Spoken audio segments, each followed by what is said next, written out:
Hello, everybody, and welcome to As Long as Everybody's Having Fun. I'm Mr. Max, and I'm joined once again by my good friend, Phil the Trill. Hey-o. Pew, pew, pew. And I'm also joined today by another good Max. friend of mine, John Slow MaxLiao from the channel Legend of Myth, that I assume all of you are familiar with because I have been on the channel many times doing panel. And it's not the first time Max is on this channel either, but now I imagine you watch all my content. Yeah. So, welcome all. Welcome. Glad having you guys. Yeah. It's good to see you, MaxLiao. I like. Oh my God. I like your. Oh, I just put out the StreamYard link to my. Hey, guys, don't jump in. Don't join. I gave you the wrong link. I meant to give you this one that I'm about to put. But if you're watching on my channel, come on over here to Off the Rails Roleplay. Get out of here. There we go. Sorry about that. That was my bad. He opened the gates. Yeah, I did. Yeah. Well, see, I figured, we'd brigade you and just take over the show. Mm-hmm. Yeah. I can have like up to 9 people. I don't know. We can't have anyone actually. Yeah.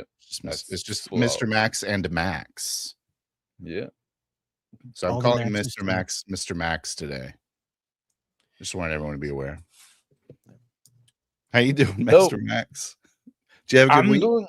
I have a good week. I didn't have any in gaming this week. Like we always start the show with like this, what our week in gaming looked like. I didn't have any gaming this week, but I did work on Bastard Sword again, and I've been working on Witchcraft. And I think it's gonna be pretty cool. It's different than the tradition. Yeah, basically, potion you can threat people and they explode. Potion you can drink. You can enchant magic object. You have some limited cantrips that you can just threat people. But I think it's gonna be pretty cool. Like I think I'm really gonna capture the vibe of like the village witch or the Witcher, if you want to go that like kind of character, if you want to go that route, right? So take a second about it.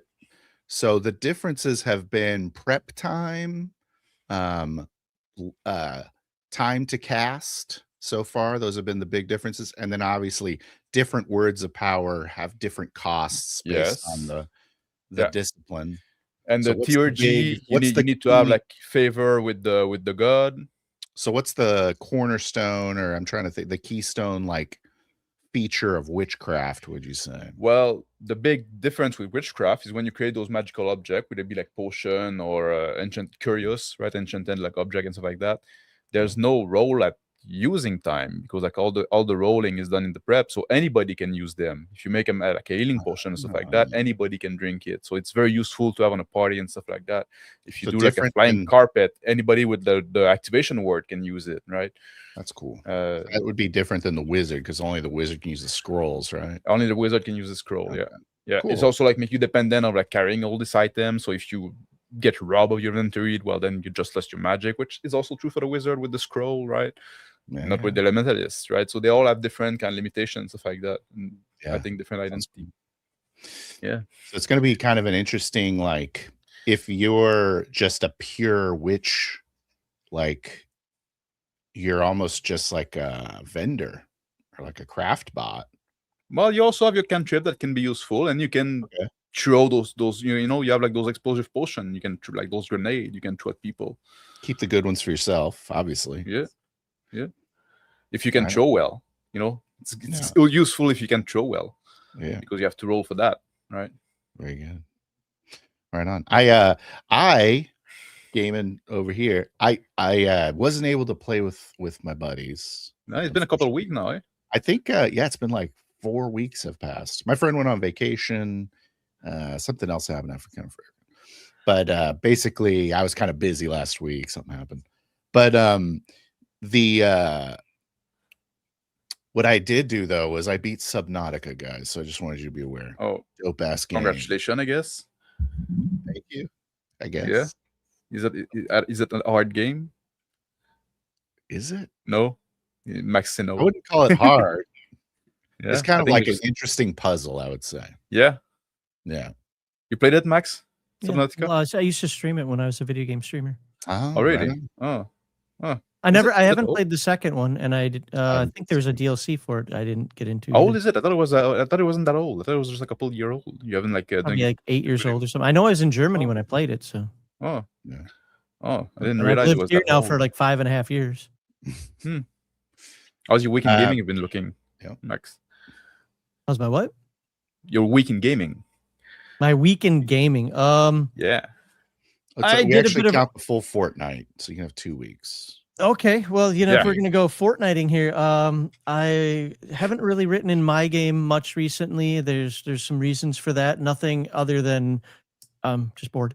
But I wrote a consolidated. What did I call it? Consolidated Palladium Books Megaverse rules, where I took it's 114 pages, where I take all the rules from Heroes Unlimited and then some from Robotech, and I now have a complete guide of just rules. I have about a handful of people right now who are looking it over, making sure that I didn't make any errors and whatnot. So there's been a couple of minor tweaks to it, but it's now let's be clear. I'm not doing this at like 11-point font. I turned 53 today, so it's like I need bigger font. So 114 pages is probably in real person terms, or in old book terms, like 9-10 point font is probably more like. By the way, people at home, like today is MaxLiao's birthday. Yes, he just mentioned it, like he just turned 53 today. It's actually today. Yeah, it is. It is his birthday. So everybody wish him happy birthday in chat. Ooh, thank you. Look how I'm spending my birthday. I could be spending time with my wife right now on a Saturday night. That's my birthday. No, I'm here. What kind of nerd does that make me? Intelligent. Tasteful.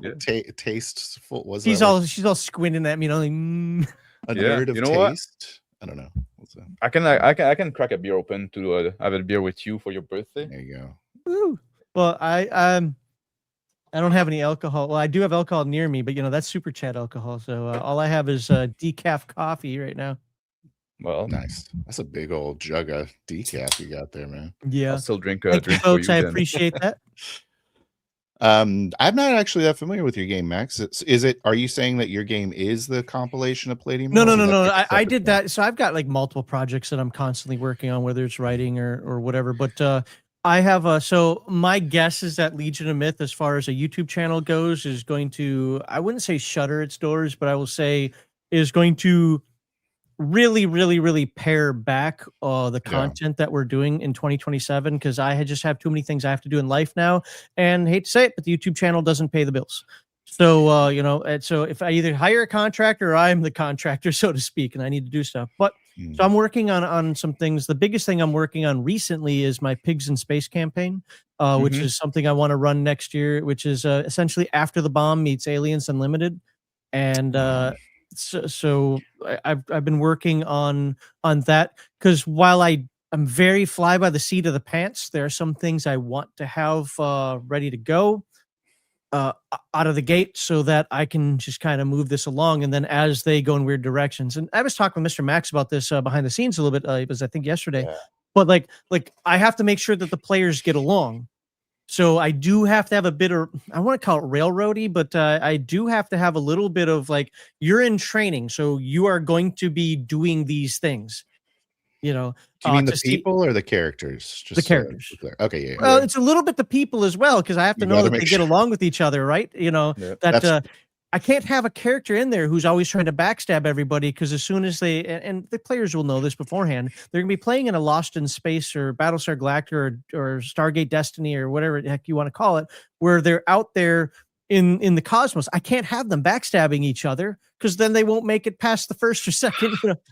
That sounds like the best time to backstab each other. It sounds like then if I was over, good job. Right, I'm saying, like, if I was like watching a show or like watching a movie, I'd be all about the what's that guy's name? Dr. I forgot. Oh, Dr. Smith? Yeah. Well, then what? Then Stargate Destiny had Rush. That was kind of the same thing. What is it in BSG? The new one is like Balar, some shit like that. Yeah. All the best characters are the betrayers. Yeah, but the problem, the problem with that though is, luckily he was a survivalist. Is that I'm only going to have 6 people at the table. I don't have an ensemble cast of like 30 people, so I don't want that to start after things happen, because they're all going to be pigs. That's why it's called Pigs in Space. Okay. If a character dies, well, then we're gonna be rolling up an alien for you, and you get to come back in that way. But bacon's on the menu. Bacon on the menu. Yeah. So, but I've been working on that. I've been working on this. So yeah, the for me, I needed to get this Palladium document done. I'm not doing it for anybody else other than for me. But I don't want to say I was surprised, but I was surprised that it came out to 114 pages. I thought I could do it in like 40 rules.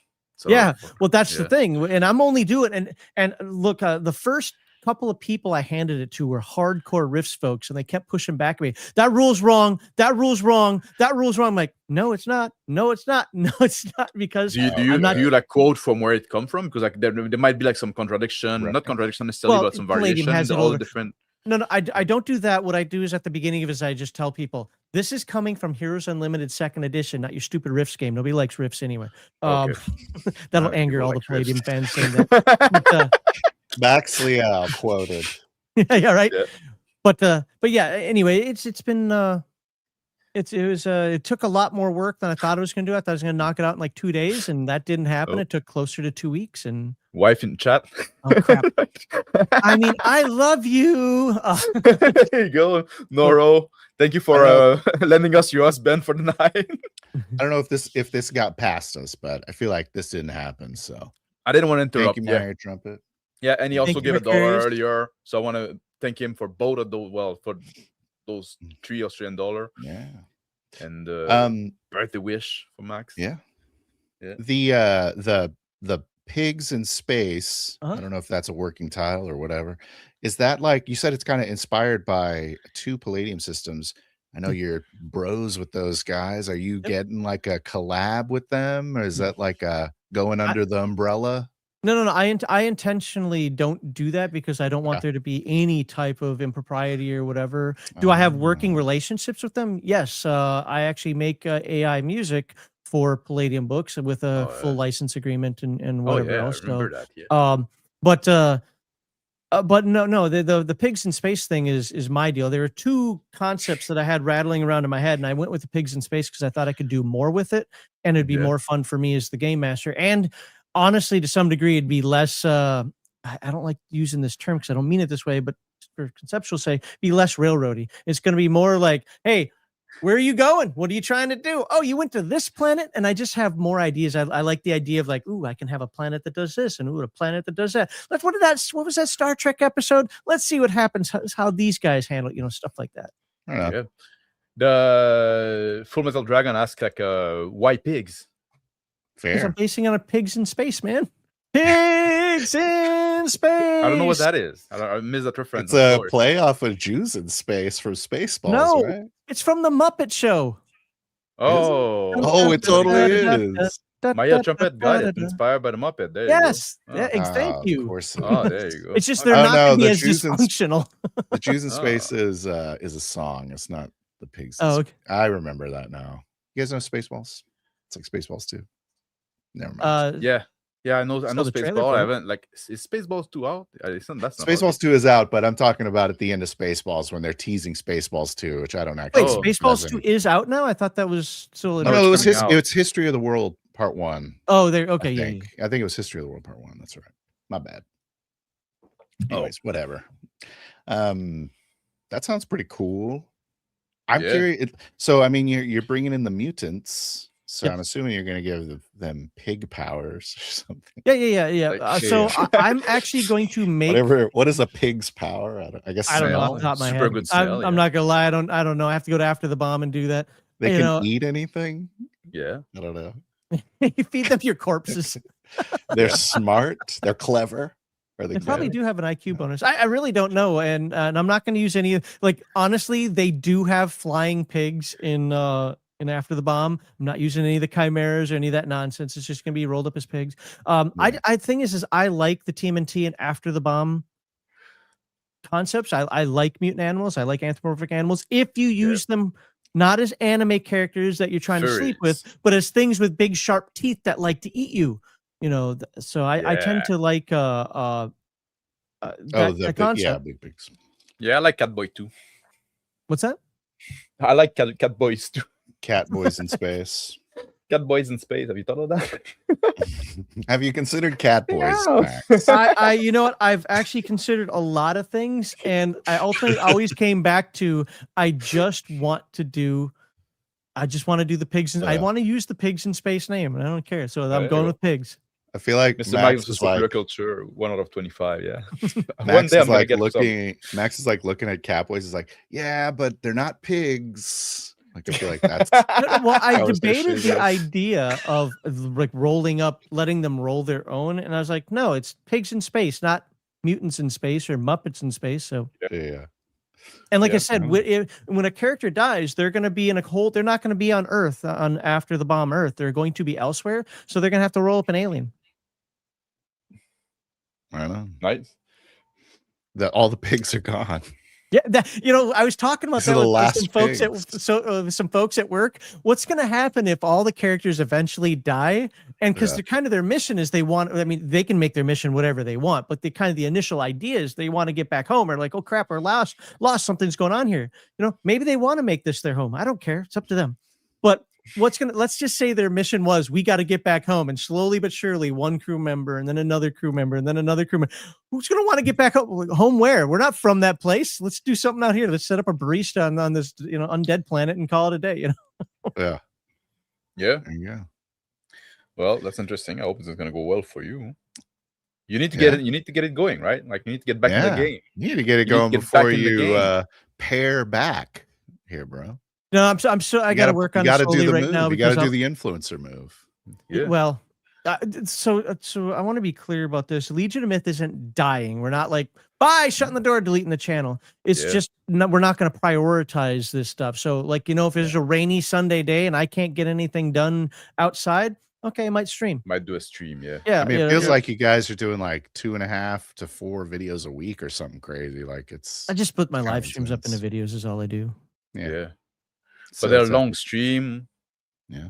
Sunday is a prime day. Yeah, I get it, right? Yeah. I get it. Well, you'll have the GMI, and then you'll have, Palladium stuff. So it's like that's possible. So we'll see. Like no, I'm saying like your workload. It's not just like one. Yeah, well, so I have 3 shows really. The Sunday thing can alternate. We're also tipping our toe back into some folks want to talk to us. Thing is, I don't want to turn the Sunday show into just interviews like this. It's not what we're here for. At the same time, people have been asking us to do a few more of those. So, again, we're tap dancing around that. Like, that's why we had Grim on, for example, last week. And, we're going to have Kevin and Sean on tomorrow. But then I want to get back to talking about games. And then there's a couple people on Twitter, and even though I don't really use Twitter, and one person on Instagram was like saying, hey, can I jump on your show as well? And I'm thinking, well, I can do one a month, because I already have Kevin and Sean once a month. I'll do somebody else once a month. So how does April next year, when I'm not around, sound? Yeah. They can be less workload than the deep dive, I guess, depending how you approach them. It can be more, but news. Should we talk about some gaming news, right? It's time. It's time. Let's do that, and we can come back to those subjects later on in the Hey man, it's your show. I'm just along for the ride and drinking my decaf to stay warm. Stay warm, I guess, because the Salabama isn't enough. So this week in fun important news. Here we go. So what do we have? Gen Con was I guess 2 weeks ago, right? Yeah, it was 2 weeks ago. We had a whole show about Gen Con. We have a whole show about Gen Con. I just want to do a bit of a comeback because they passed 74,000 attendees. It's 2,000 more than the previous year, so they're still growing. Just by the turnstile number, they're now the second biggest gaming convention after Spiel Essen in Germany. Yeah, so Spiel Essen get like 220K turnstile. Oh wow! And Gen Con get 200,000. Yeah. You ever been to Gen Con, Max? Gen Con owes me money, so I'm gonna burn it down. No, seriously, Gen Con owes me money. Oh really? Okay. So 2020. So we were supposed to go as Legion of Myth in 2020 when I was still in Germany, and of course all the COVID nonsense and everything else going on at that point. And so I refunded my ticket, and they're like, "No, you can have it in our little cash account here in case you come here." I'm like, "No, No, I want the money. Like, we don't do that. We don't do the refunds. I'm like, yes, you do. I know you do refunds. Like, no, yours is already in the escrow account, so we're not going to do a refund for you. And I couldn't get my lawyer involved because I was overseas and small claims court, blah blah blah. And it's like, so Gen Con owes me money, so F them. Oh yeah, because you bought a booth. Huh? No. I didn't got a booth. No. I had a VIP. Oh, I got you. Yeah, that's not nothing. No, I go there to play games. I don't go there. I wouldn't want to do the booth stuff. I actually want to play games. So like, I always find a Battlelords of the 23rd Century game to sit in because that's like my guilty pleasure game. I'm surprised that those are even like happening there in Gen Con. It's they got all kinds of games going on. Oh yeah. Dude, games are all over the place. Apparently, it's expanded to the point now they're in the RCA Dome. They're like when I played there, I played a few games that like above restaurants and so forth, and different hotels, like not just in the convention center. There's games for everything. Really, I went the year before the one you're talking about. It was a good time. Yeah, so we went and we were trying to go every 5 years. So we went we went in 2011 and not 10, but 2015. And then I went back when it was in once when it was in Milwaukee, and then once when it was in Lake Geneva back when I was in high school. So, well, don't you have an account with them? Don't you have some Gen Con to go for free? You want to go back? No, no, dude, F them. Honestly, and it's not just about the money; it's also about all their woke bullshit. Yeah. I mean, I am never going to call somebody that looks like a dude a she or a they or any such nonsense. It's never going to happen. Yeah, it's fair. I think that it's it's a pretty, and this is going to kind of lead into maybe a little bit what we're going to talk about today, but it's pretty huge crowd. So I'm sure there's a wide and they're smelly and they're all anime cosplayers now. And I'm sure there's a wide group of people that are biting their tongue and going anyways, if you wanted to find like-minded. Well, but here's the thing: if nobody's pushing anything, I don't care. I can sit at a table with anybody. It's the nonsense, dude. I had to sit at a table with a fucking brony, and I'm telling you, man, he's this fat dude. He had been 35, 40 years old. He had a fucking My Little Pony purse. And so forth, and all I wanted to do was mock him the entire time. It's like, you were not bullied enough as a fucking child. Yeah, exactly. Yeah, prime target for bullying. The one time I was able to get a game going at my friendly local game store, is like everyone was kind of cool, and then some dude was like late, and he showed up, and he wanted to play some like tranny hobgoblin trap. Oh Lord! And I was like, no. And he's like, okay, but can you give me a ride next time? I'm like, I'm not doing it. Get out. He wanted me to like give him a ride for where he was going to the game store. Like, I'm not taking you home either. Yeah, no. It was really crazy.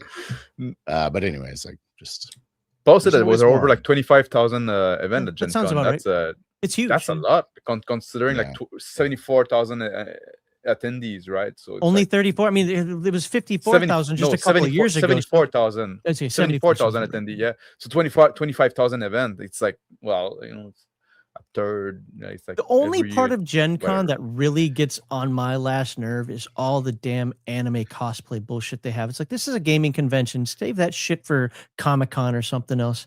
Because they end up taking up all the, at least the last time I was there, they end up taking up all the good rooms, all the stuff, because they want to do their stupid ass cosplay. I don't care if you want to dress up. That doesn't bother me at all. But when they shut down the room, say, because we got to have voting for, no, you don't. You don't. It's a gaming convention.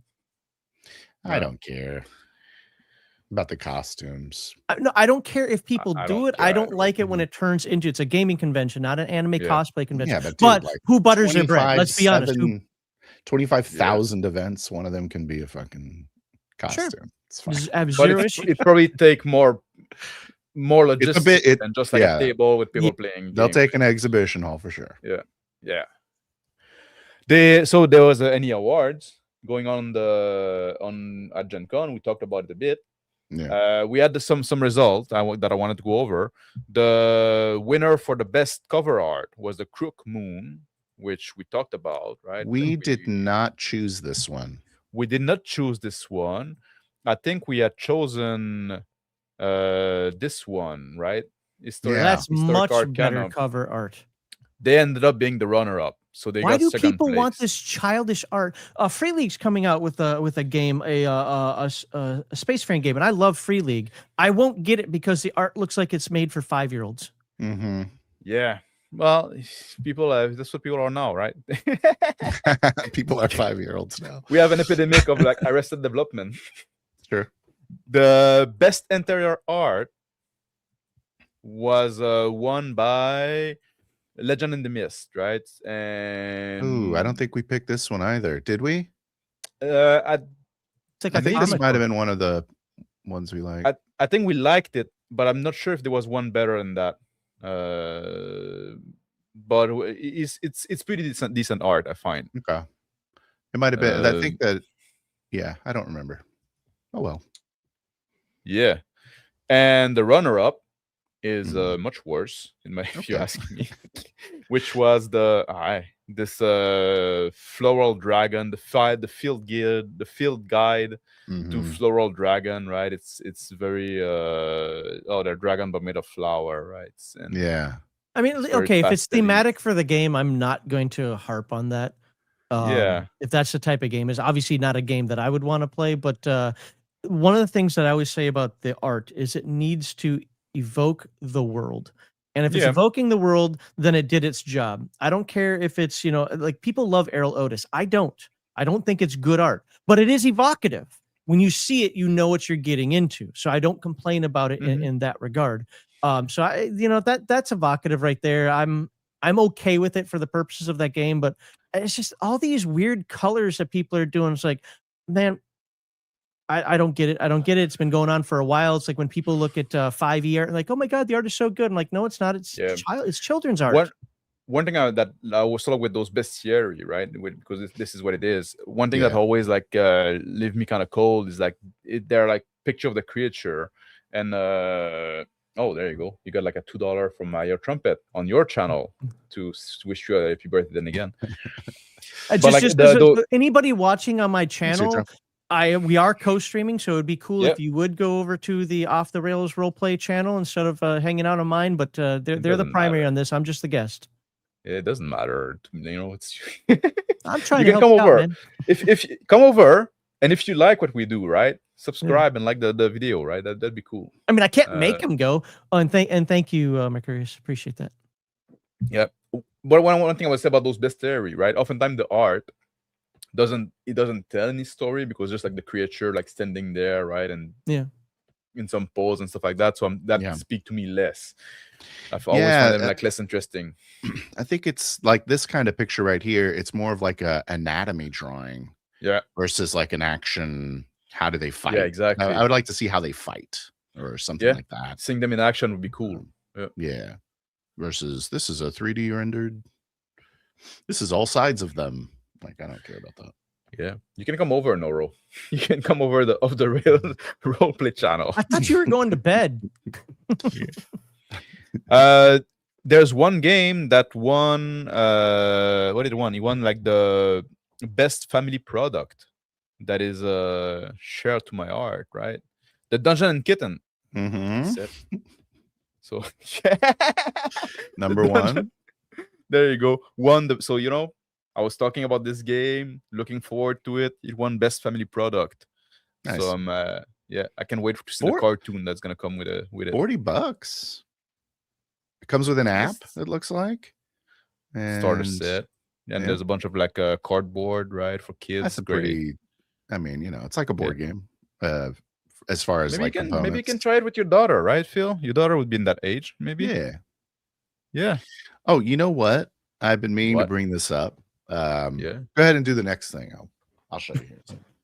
You can bring it. Okay. Best layout was this one I found interesting and I want to talk about it because the best layout was Warhammer, the role-playing game, the old world role-playing game, right? The new one they're doing. And I don't know why now that the sit web doesn't work. I cannot flip to let me try to reload maybe. Bye. All right.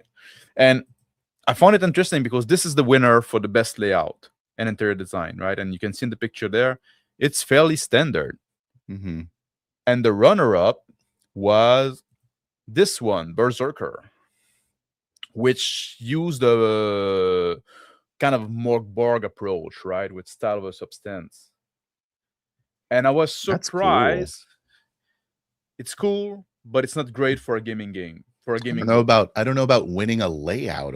No, like it's very really artsy. Cool.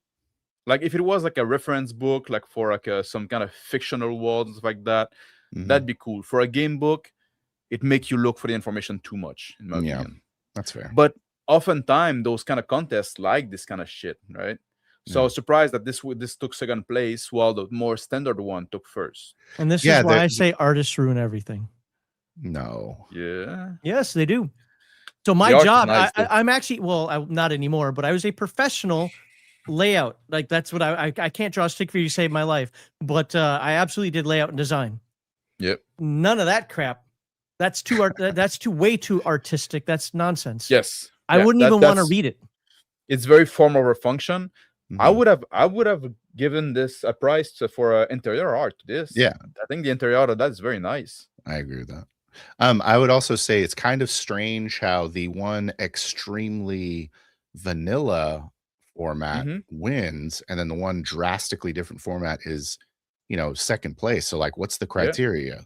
Is it just popularity votes, or no? I assume it's probably like it's a panel of judge, and they were probably like divided on that, right? There was probably like about half the judge that wanted something very fancy and newish, and half the judge said no, it's a game book, it needs to be readable and stuff like that. So you think that's more of like a disagreement as far as who's the better one? So this is like the nod to the other, the minority of the judges who thought this was first place, maybe. Yeah. Let me show you what I got. My kids bought me this for Father's Day, I think, actually. But it's like what is it? Me. The Trial of the King. Oh, nice. Yeah, it's like a custom. It's like a custom role-playing game they printed out for you. And it's got like my family's names in it and stuff as NPCs and stuff. It's kind of dope, cool. Right? That's cool. It's like, yeah, pretty cool. So I'm gonna play that with the fam. Yeah, so that'd be all right. Daggerheart won a bunch of stuff. It won best game. Does anybody even play it? I know nobody. I know a bunch of people backed it and bought it, but I don't know anybody who plays it. I always go look at the RPG subreddit when I prepare for this show, right, to see what people are talking about, and there seems to be a lot of talk about people playing Daggerheart. Okay, so I guess they are, right? I'm surprised too. We played it. We did. We weren't too impressed. But I have a feeling though you're more likely to find people that play it who are online a lot, because they will be, Matt Colville fans. Wait, Daggerheart's that's the other one. Yeah, Critical Role fans. Yeah. Oh, and BioKido say that Daggerheart is super popular at most convention. There's a lot of group in my city. Yeah. I think it's I think there's like, surprisingly, but like it's those bubble, right? Nobody in our bubble will play them, and there's going to be bubble where everybody's playing it, right? That's the biggest thing. And so I'm wondering if that. So with what they're saying here, like, is it just a con game? And I like, there are a lot of games that people will only play at cons, and then then their long-term campaign tends to be D&D or whatever, right? So I'm wondering if that's what it is. It's just a con game. Like I said, like judging from what I see on Reddit, and that's a very like specific, also kind of like subsection of the species, the humans. There a lot of people like seem to play that as like their regular game. Okay. I feel like most in-person games, like for Daggerheart and other not D&D games, probably going to be mostly just played in a convention, because maybe if you're like trying to get a pickup game, unless you're like with your friends and they're like, hey, let's try this. But it's like, if you're trying to find a group, you're not gonna be like, oh, I want to play Daggerheart. Like, that's not gonna happen. It's gonna be like, okay, hey, where's the D&D group? Let me try to convince them to play something. Yeah. So what else they win? Oh, they went like they got second place for the product of the year. They got best free product for their quick start adventure. The Darlington Press YouTube channel got the best streaming content for their How to Play series. They call Get Your Sheet Together. So there were a big, What? Yeah. Have you seen that show? No. Okay. Just wondering. Max, you a big fan?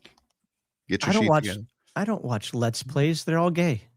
No, that's how to play for Daggerheart specifically. Oh, yeah. Likely also gay though. Yeah. We did heterosexual live play. I got to say. Yeah. So at least half the time they're heterosexual. Yeah. That's fair. Another big winner was the Crook Moon. So outside of like the best cover art that we discussed, they also like got best production value, product of the year, best aid non-digital for their tarot deck, and best aid digital for their VTT. And Legend of the Mist also got a bunch of were running up in a bunch of categories. So those are game, like I would say, like game the Crook Moon I never heard of. Legend of the Mist, well, except for when we're looking for the nominee for the award, I never heard of those, but apparently they want a bunch of stuff. So maybe something to keep an eye open for in the future. If people are making niche games, like you're talking about, like tarot cards and whatnot, it might not be for me, but I actually like it that people are doing things like that. I'd much, much, much rather hear about something like that, even if I'm not interested in it, than, oh, look, it's my next D&D clone, or it's my next Traveler clone, or it's my next, big thing. I'm gonna take down Call of Cthulhu or something like that. It's like, no, you're not. Yeah, that's fair. Yeah. I like when people like try new stuff. Yeah, like when people like take some risk and experiment with some stuff. Yeah, I had this conversation where it was like we were talking about minis, how if they're good or not for the table, and I think it's just like when you're talking about, for us, it's immersion. So when you're talking about immersion, it's like anything, any component of the game is potentially like immersion breaking. So it's like if you're just reinventing how dice work, is that any more or less immersive than dice in general? I don't know. You know what I mean? You could have like a I don't know what they're doing the tarot deck. If it's a player aid, right? And they give you like a thing for your class power, but they're in the form of tarot card and stuff like that.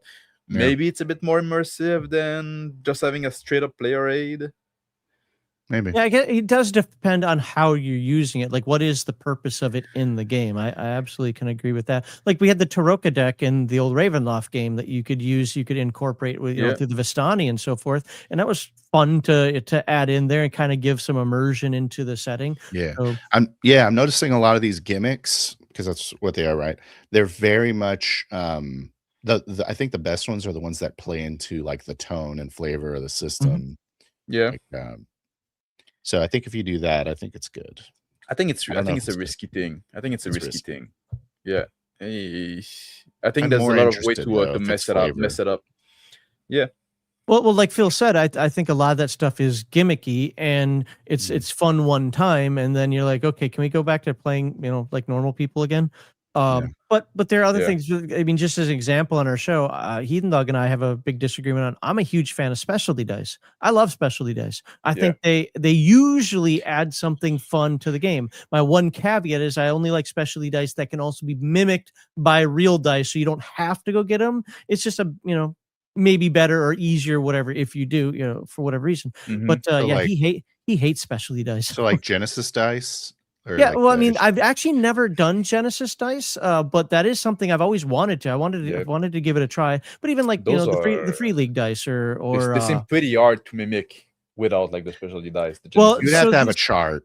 Yeah. So because the Star Wars game, if I remember correctly, was basically the Genesis dice, and they don't make those dice anymore. Yeah. So you have to kind of compare to a table in the book, which is again a bit annoying. But as long as you can mimic them with real dice, I'm in. I tend to like specialty dice, but I like dice at the table. So I think I agree with, because I like it when the dice guide the plot.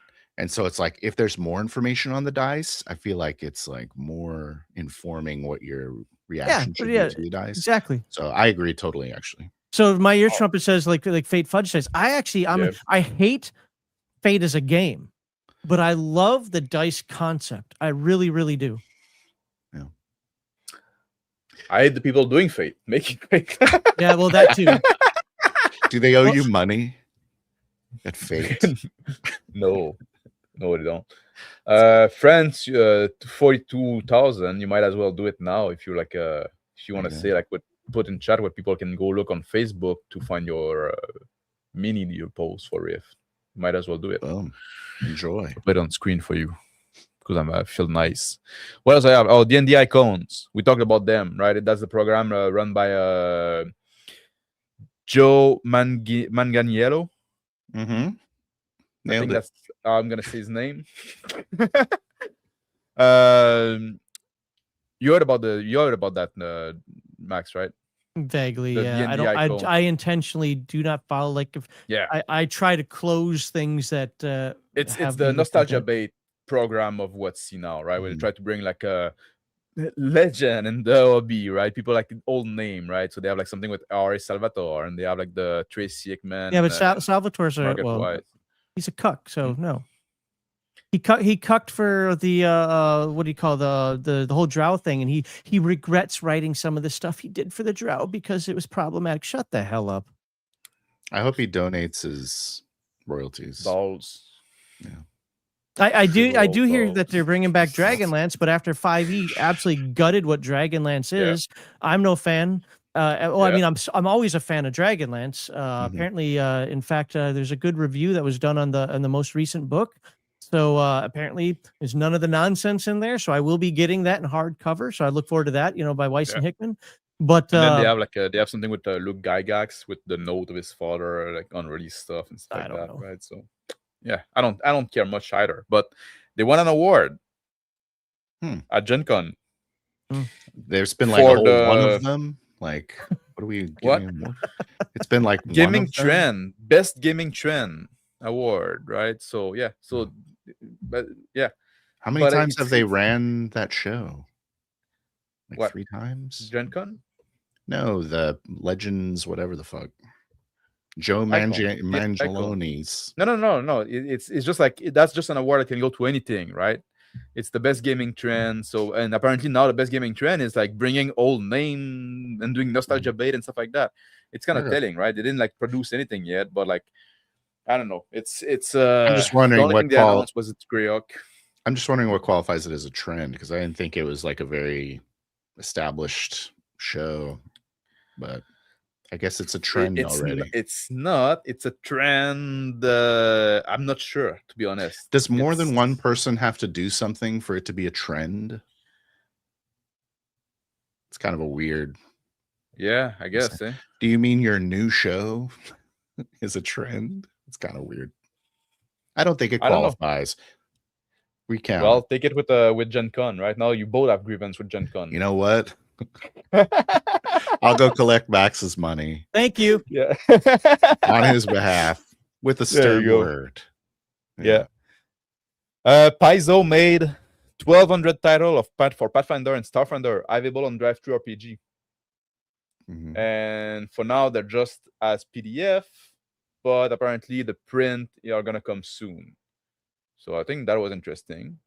Well, for some reason, after they got kicked in the dick with Diamond, I mean, Speaking of which, they might get some of the inventory back. They managed to reach a settlement with Diamond, and apparently they might get the remaining inventory back.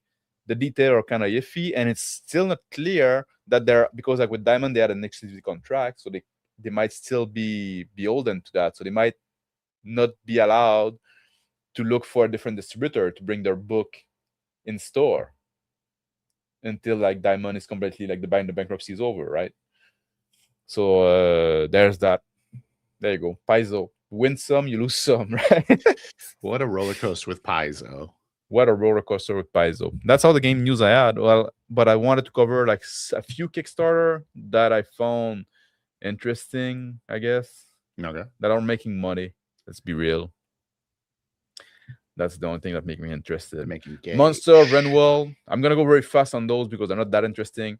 That's making $117,000 US. ones you picked because they're interesting, not quite that interesting. They're interesting, not interesting to me. They make a lot of money, but that's that's a monster book for you 5e. lose me the second you use the word or the acronym CR, and it's like I'm out. I'm instantly out as soon as you mention CR.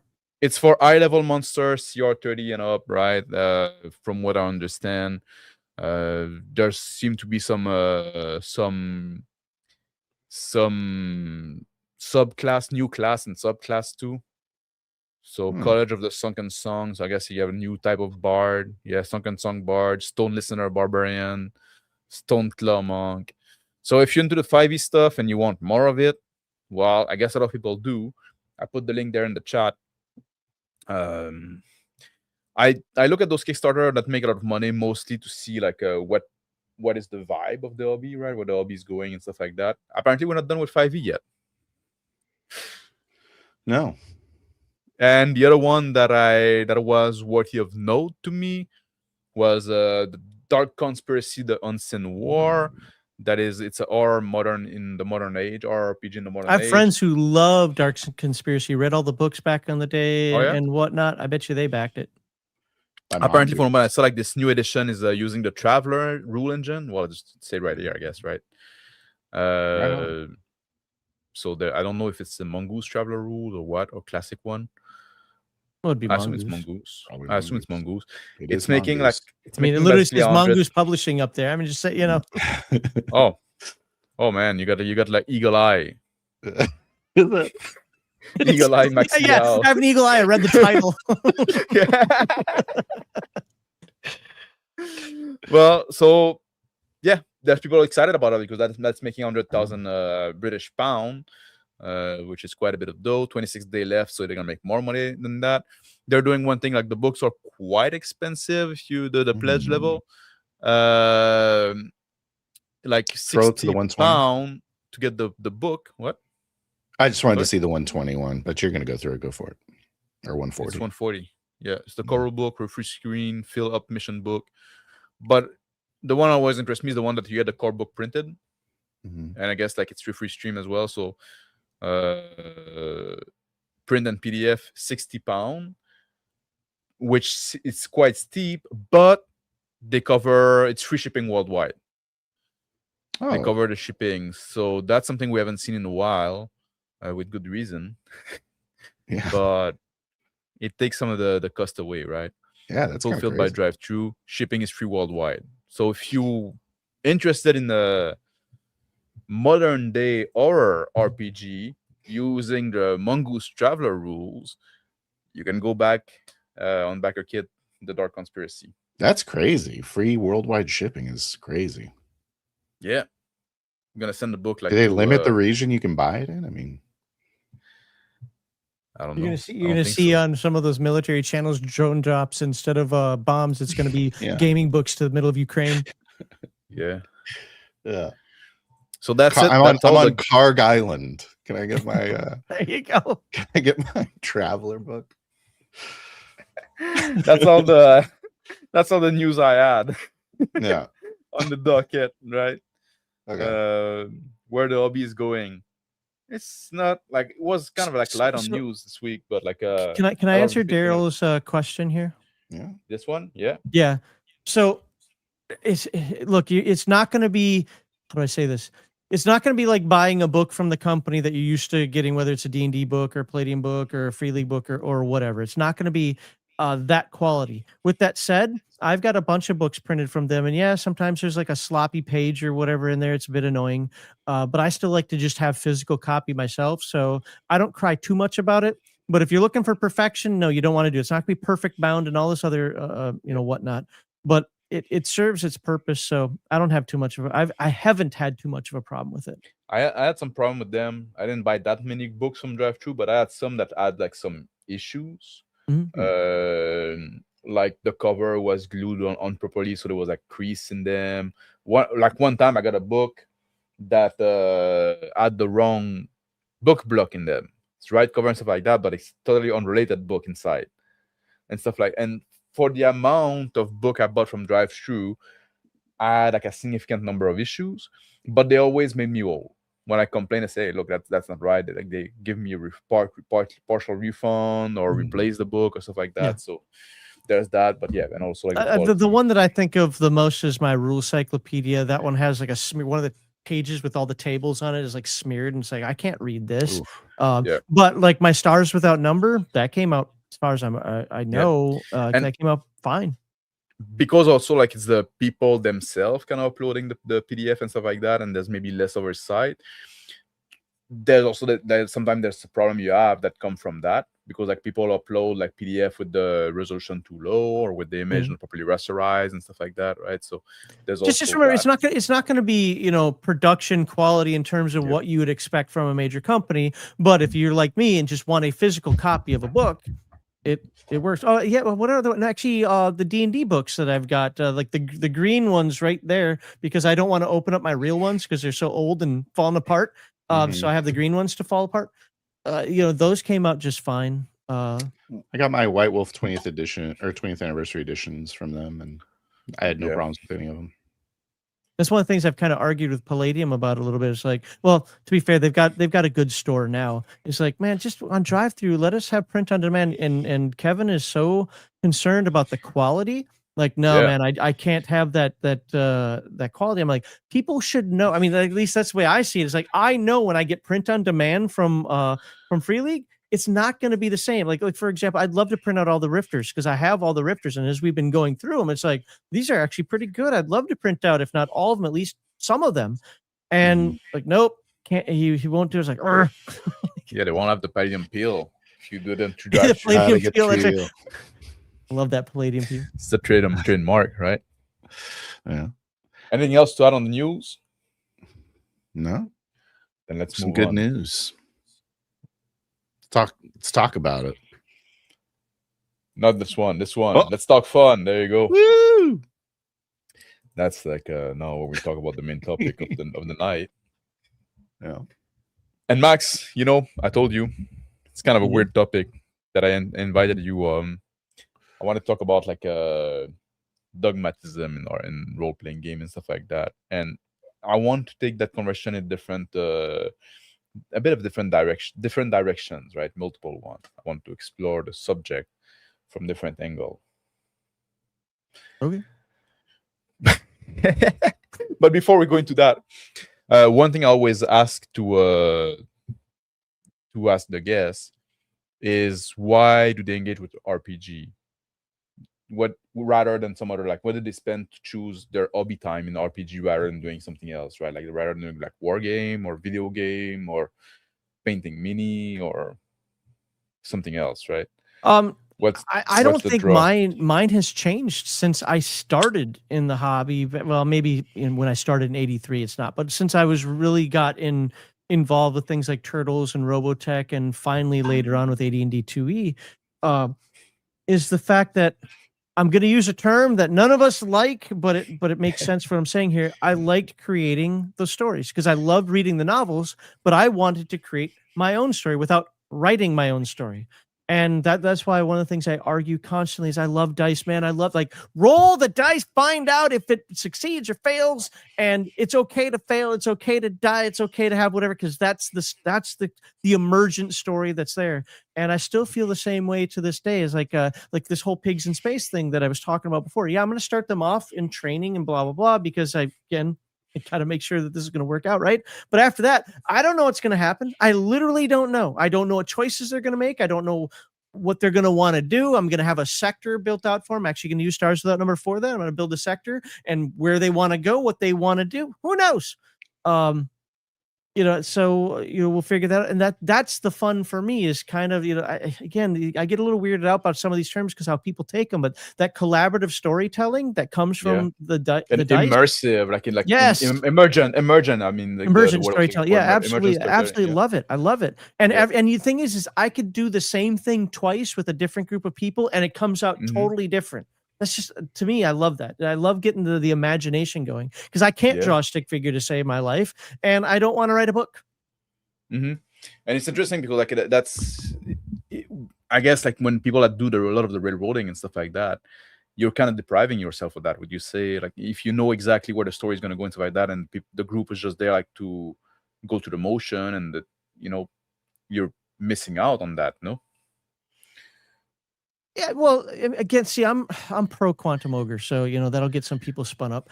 Like, for example, one of the first things that I talked with folks at work. One of the first things that they're going to come across when they go into when they have their mishap and they're finding themselves out there is I'm going to have them come across a derelict.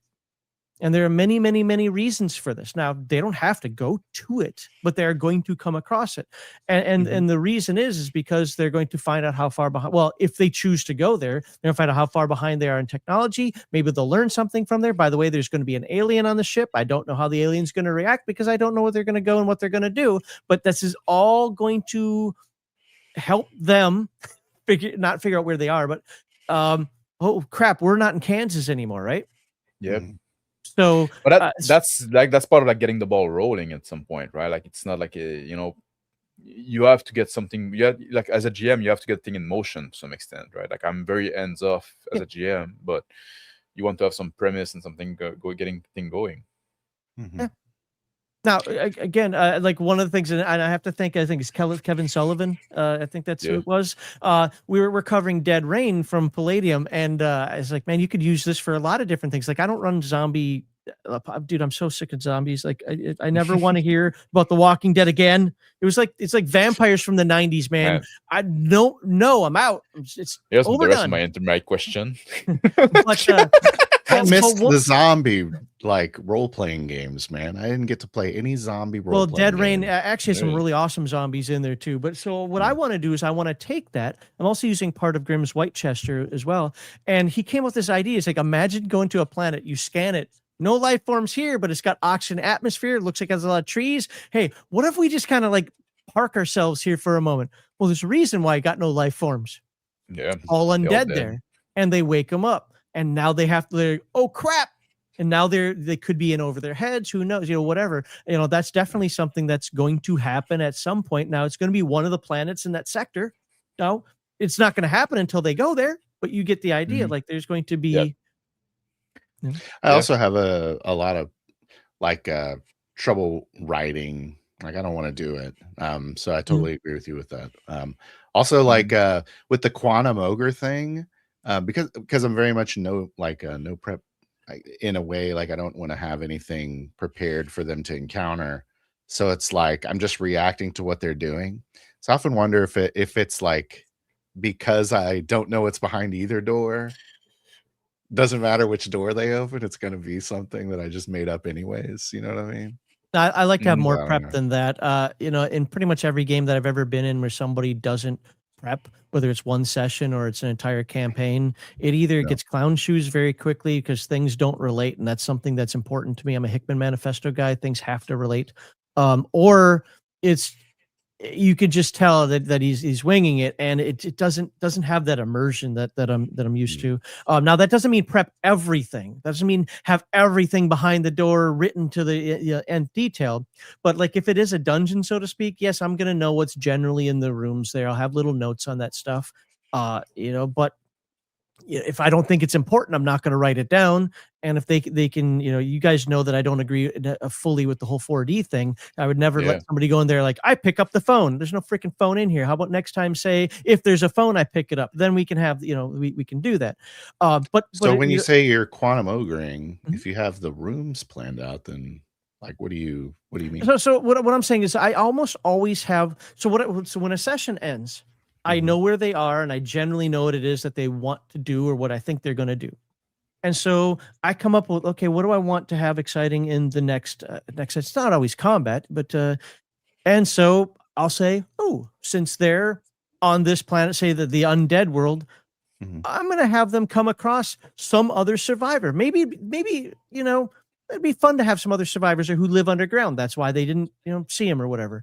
I'm going to have them come across them. I don't care how. I don't care where the players go. I don't care what they did. It'll be organic, but they're going to come across. So if they go to the woods, this will happen. If they're walking down the highway, this thing will happen. Whatever. I'll have it in a situation that is organic. But if I want them to meet some other survivors, they're going to meet some other survivors. Now, could they say, "Oh crap, we see other survivors. Let's go run the other direction"? They absolutely can do that. Yeah. I would never take that agency away from them, but they're going to have the encounter, so to speak, which means they can fight it, they can eat it, they can fuck it, they can run away from it, they can, it's their choice as to how they handle it, but it's going to happen.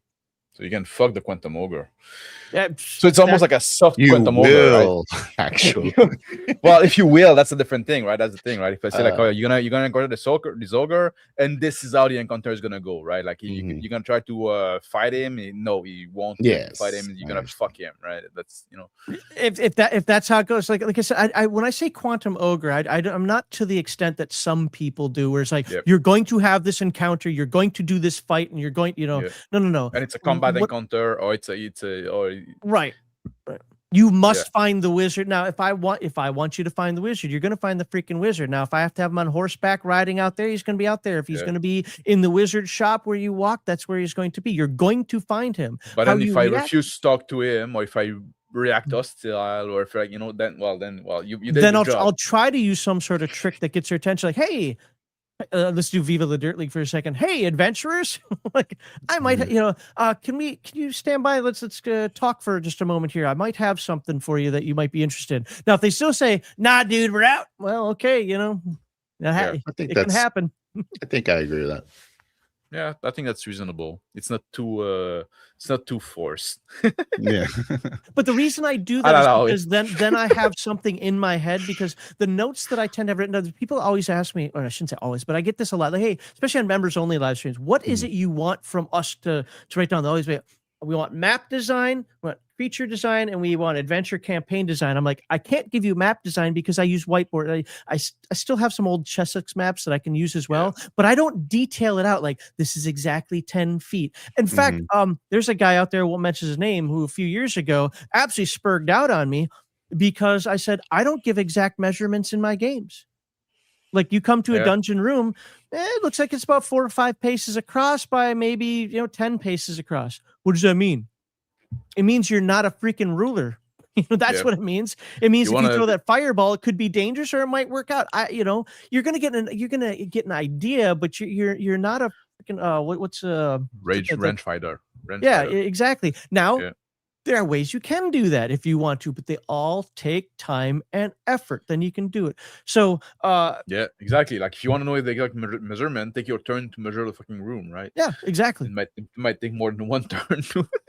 Yeah, well, sure, depending on what it is. Now, if you're in a robot or something that has an actual rangefinder on it, well, then I'll say at your position this far away. But I do recently, when I run the games at work and so forth, I use whiteboards, and it works out wonderfully for me because it gives enough information that they know what's going on, but it's abstract enough where they're like, hey, I want to get over that hedgerow.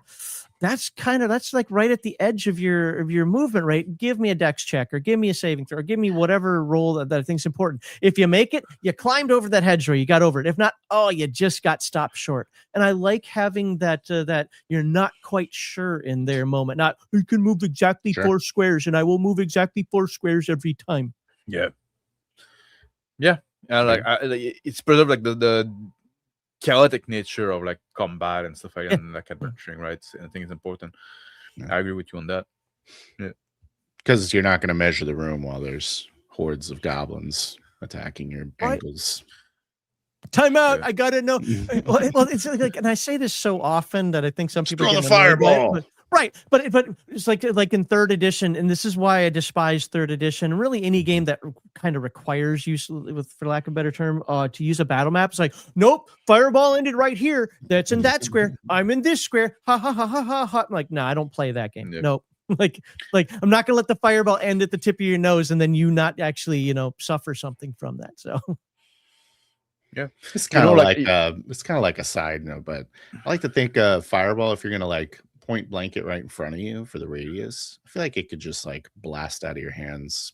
I know that's probably not exactly what a fireball does, but I like it. You just do this, and a giant sphere of fire comes out of your hands. I think that's kind of dope. Yeah. You have Burning End for that. Yeah. You've prepared the right spell. Well, yeah. Burning Hands doesn't do as much damage, bro. No. So that's one of the things that's kind of funny. You know, we were talking at the beginning of the live stream about the game that I'm writing. One of the things that was holding me back for the longest time was my game needs magic, just for how I've envisioned the world and whatnot. It needs magic, and I couldn't get it to work. I tried everything from using like the hero system and points, and that's how I wanted to convert things over. Like it's just nothing was working, and I let it drop for 6 months. And I had this idea in my head: what if I do X? And I'll get to that in a second. I was like, no, it's not going to work. Thought about it. Nope, it's not going to work. A guy at work I was talking to, very autistic dude, but he's like, I think it will work. Check it out. Yeah. I'm like, no. But then I was like, okay, fine. He's now walked away. He doesn't have to know that I'm secretly going, And I actually played it out. Dude, it worked. So the way spells work in my game, anybody's played Earth Dawn, that's what my game is kind of based on. If you haven't, don't worry about it. But you get a spell at, say, like journeyman level. Let's call it Fireball. Okay, so at journeyman level, it's Fireball, but I don't want a full force Fireball. I want Fire Dart. Yeah. Okay, it casts faster, and you can have Fire Dart. Fireball casts slower. Fire whatever I forget what the third version of it is when you're a master. You know, that's great. Now you're burning a lot more of those goblins like you were talking about, right? Mm-hmm. And then there's Wildfire that Grandmasters can do, and that's where. The good news is it does a lot of damage in a lot of space. The bad news is he can't pick and choose the target. So that's when he says, guys, don't be there. You know? But the thing that I like about the how this worked out is the fact that you have one spell memorized, so to speak, but you have 4 options with it depending on how much oomph you want to put into it. Right. Yeah. Yeah, I think that's more interesting as well. Like I like what I like. We talked about a bit in the beginning of the stream, like the magic and you have to roll for your spell, and you can like put like success into like scaling the spell, so you can roll longer, you can do more roll to make the spell more powerful. So so that's kind of what I'm doing, right? So you might actually take 3 turns, boost your fireball, right, and then release it, and then like it's a monster. Yep, that's the same concept, and I want to leave enough framework in there where okay, so I have what Fire Dart, Fireball, whatever that last one or the third one was, and then Wildfire. I remember that. Yeah. Well, what if you want Burning Hands? Yep. Okay, you can manipulate it with your game master's approval. You can manipulate it to say, okay, you know what? Instead of I bind this 3 times to get the Fireball, what if I bind it twice and treat it like a dart, but then just give it a short range area of effect? If your game master says, you know what, that makes sense, that's something you can do, it's almost got a Mage the Ascension type feel to it with that, where you have to be careful with it. The game master has to look at it, make sure this doesn't get out of hand, but absolutely, why not allow the person to, maybe he has to study it, maybe he has to learn how to do that, but once he does, he now has that also in his repertoire. Yeah, I like just one spell. I like a bit of a free form kind of vibe with some guideline. Exactly. I think that's a good way. It's a good way to do magic. Magic is supposed to be like kind of also like creative, a bit creative and mysterious, right? Now the drawback is if you my mishaps, I've pulled some from DCC, I've pulled some from Forbidden Lands, I've made up some of my own. You don't want to mishap these spell casting. Yeah. That's interesting. Like you should because like you were joking yesterday about like the vaporware nature of your game, and I've been accused of that a lot with Bastard Sword, right? Obviously, I've been working a lot on it for a long time, but I would say like, well, it's not vaporware. You can go to the website and look at it. It's all public, right? And I give updates when I have new section coming up. Right, the document get growing, and it's pretty long already. It's nearly like you can like create characters. You don't have all the character option there, and you have the rules to adventuring, you have the rules for combat, you have now rules for magic.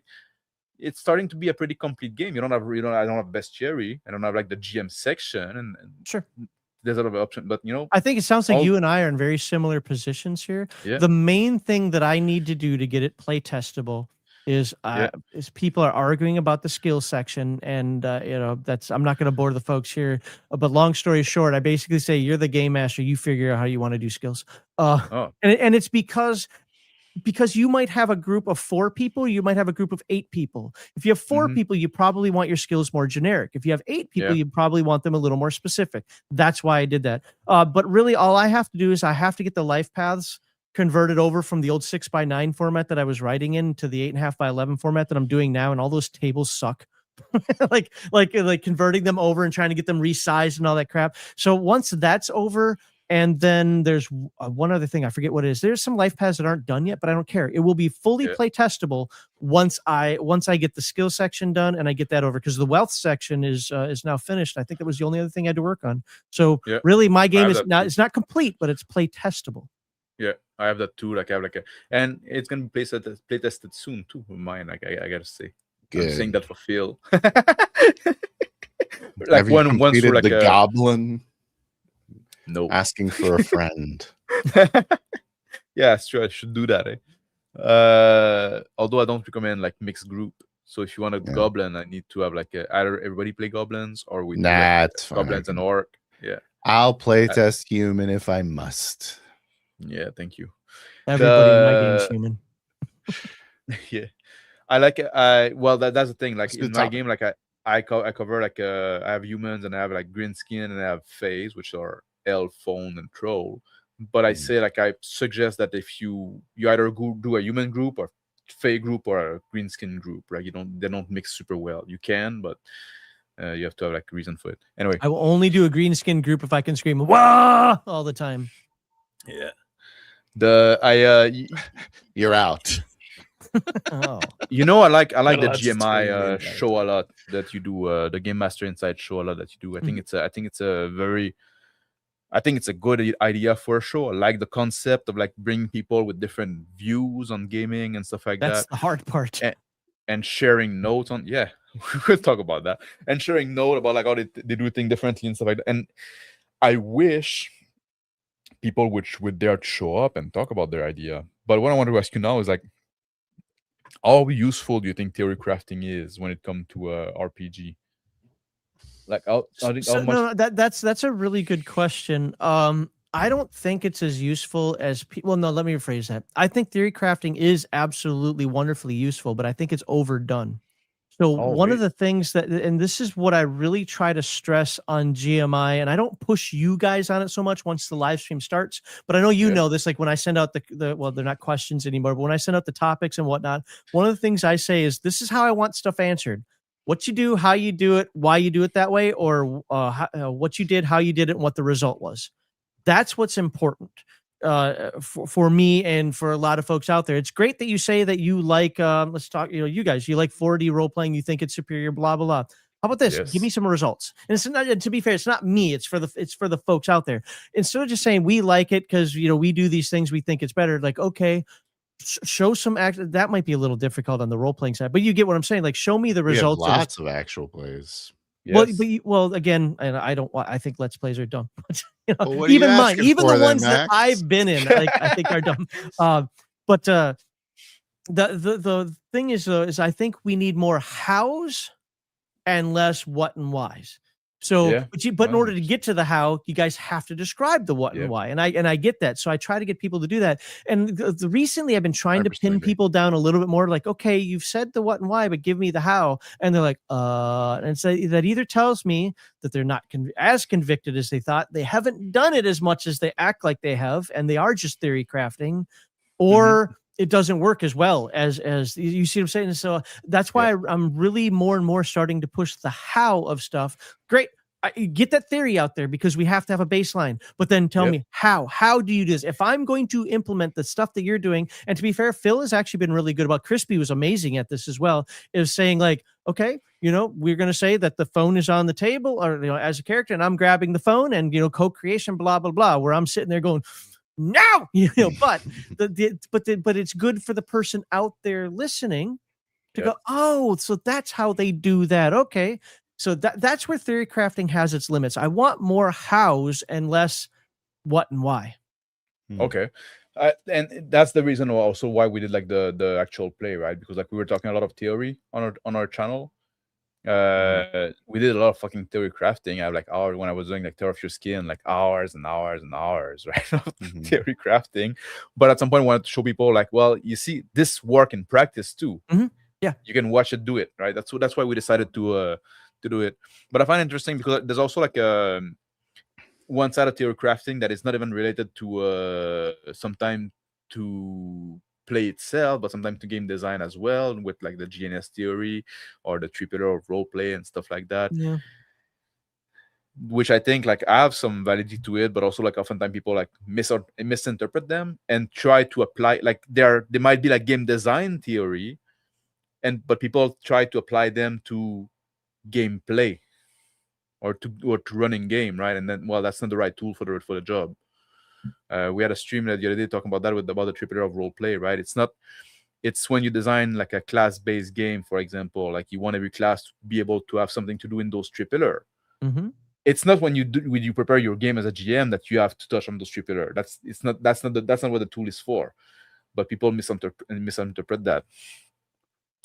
I try not to even think about stuff like that, because I think when people start getting too scientific with this, it turns into Dungeons and Dragons 3rd edition or an MMO or some crap like that, where that stuff is important. I would rather, this is one of the reasons why I love Palladium so much, because sometimes I think that Kevin, especially, when he was in his younger days, just threw stuff out of his butt, put it on the page and said, there you go play. Now I'm not acting like he didn't have any design at all behind that, but it was more like, this feels right. And I think sometimes that makes a better organic world than, hold on, the math on this is just a little off, I need to tweak it. Who cares? So is that like when you're designing the game? Sorry, Phil, go ahead. It's very much a product of the 80s as well, right? So it's just like a badass in a book. It's kind of how I feel like Palladium is. Yeah. You know what I mean? It's not like super organized or like very design focused. It's just like, this is awesome as you look at it. Kind of. I mean, to be fair, they're working on that as things go forward now. I mean it as a compliment, because I love that. I love that stuff. I love those books. Well, see, Palladium, I shouldn't say it this way. I don't want to throw them under the bus on this one, because I shouldn't say that, because I agree. But their expectation for, I'm dodging a little bit here. But look, I'll say it for me. I expect you to read the book, not just be like, oh crap, I don't have it next to me anymore. Like, oh, pick it up. Oh, here's a rough draft of the rules that I was writing for the Palladium game, like of the ones I was talking about earlier. Like, okay, I get this section, I'm ready to play. Like, no, I actually expect you to go through this whole thing and at least know where you might not remember exactly what that example is. Mecha hand-to-hand combat. Oh, they can do body block and rams. Okay. But at least know, generally speaking, what's going on in it. And that's kind of the expectation, is you weren't supposed to pick it up, look at 3 pages and say, I'm ready to go. You're supposed to actually read it, understand the lore of it, understand why these character classes fit in, and how you may or may not want to use them. And people don't do that anymore. They act like, I only need to read like 5 pages. Just give me the combat rules, or just give me the spell section. I'm good. We're done. It's like, no. To be honest, with all like this blight of like a D&D clone, right? Sometimes you just read like the 5-page for the house rules that your game is, right?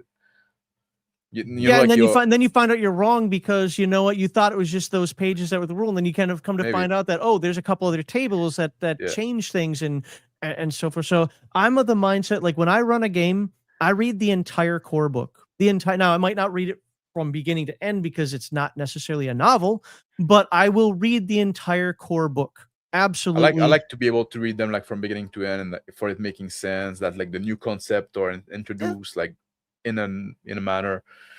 But like I also write a lot of notes.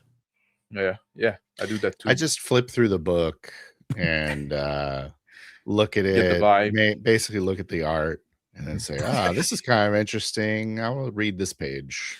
And Palladium is great for that. Oh, really? Especially for going back to I'm sure I'm doing it wrong. Like, I'm sure I'm going to play wrong.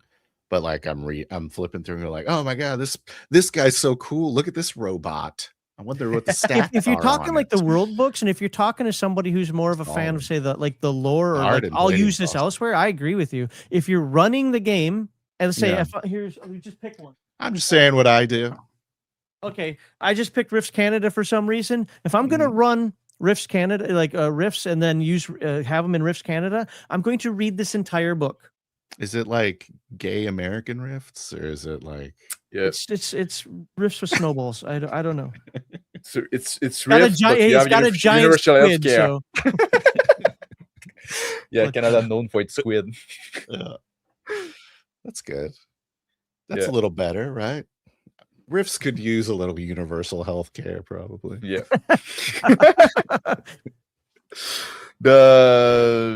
When you design your game, do you go like with this kind of vibe, kind of approach, like this feel right and stuff like that, or do you don't consider any theory about like, or do you go with the vibe that you're trying to achieve first, or you talking to me on this one? Yes. Okay. I don't design games. So so the way I was writing the most recent, because I've been writing a game for like 7 years now, and it's been different versions. The way I'm writing the one that's almost done is I love the step system from Earth Dawn. It is my favorite die rolling system, bar none. Other people don't like it. That's fine. That's your business. But I like dice. I like different dice. I like using my dice. I also like the way the general world works. And there's a reason why I'm telling you all this stuff. Like, I'm not talking like I love bar save itself, if you know what that is. That's just Kingdom. But I like the way the game integrates into the dice. Like there's a fusion there. It's not like something was tacked on. There's literally a fusion. But what I thought that I could do is I wanted to have a little bit different setting, and I wanted to treat things a little differently. So, for example, to answer your question, is I looked at a lot of the disciplines in Earth Dawn and said, if I were to keep this idea but make it more like how I envision it, what would I do? And so things are broken down between apprentice, journeyman, master, grandmaster. All apprentice abilities are either something anybody can do, like a melee weapon attack, or it's something that relies on something else, an if-then statement. If this happens, you can do this, because they're just apprentices. Mm-hmm. Now, to be fair, Earth Dawn has some pretty tough powers, even at the apprentice level.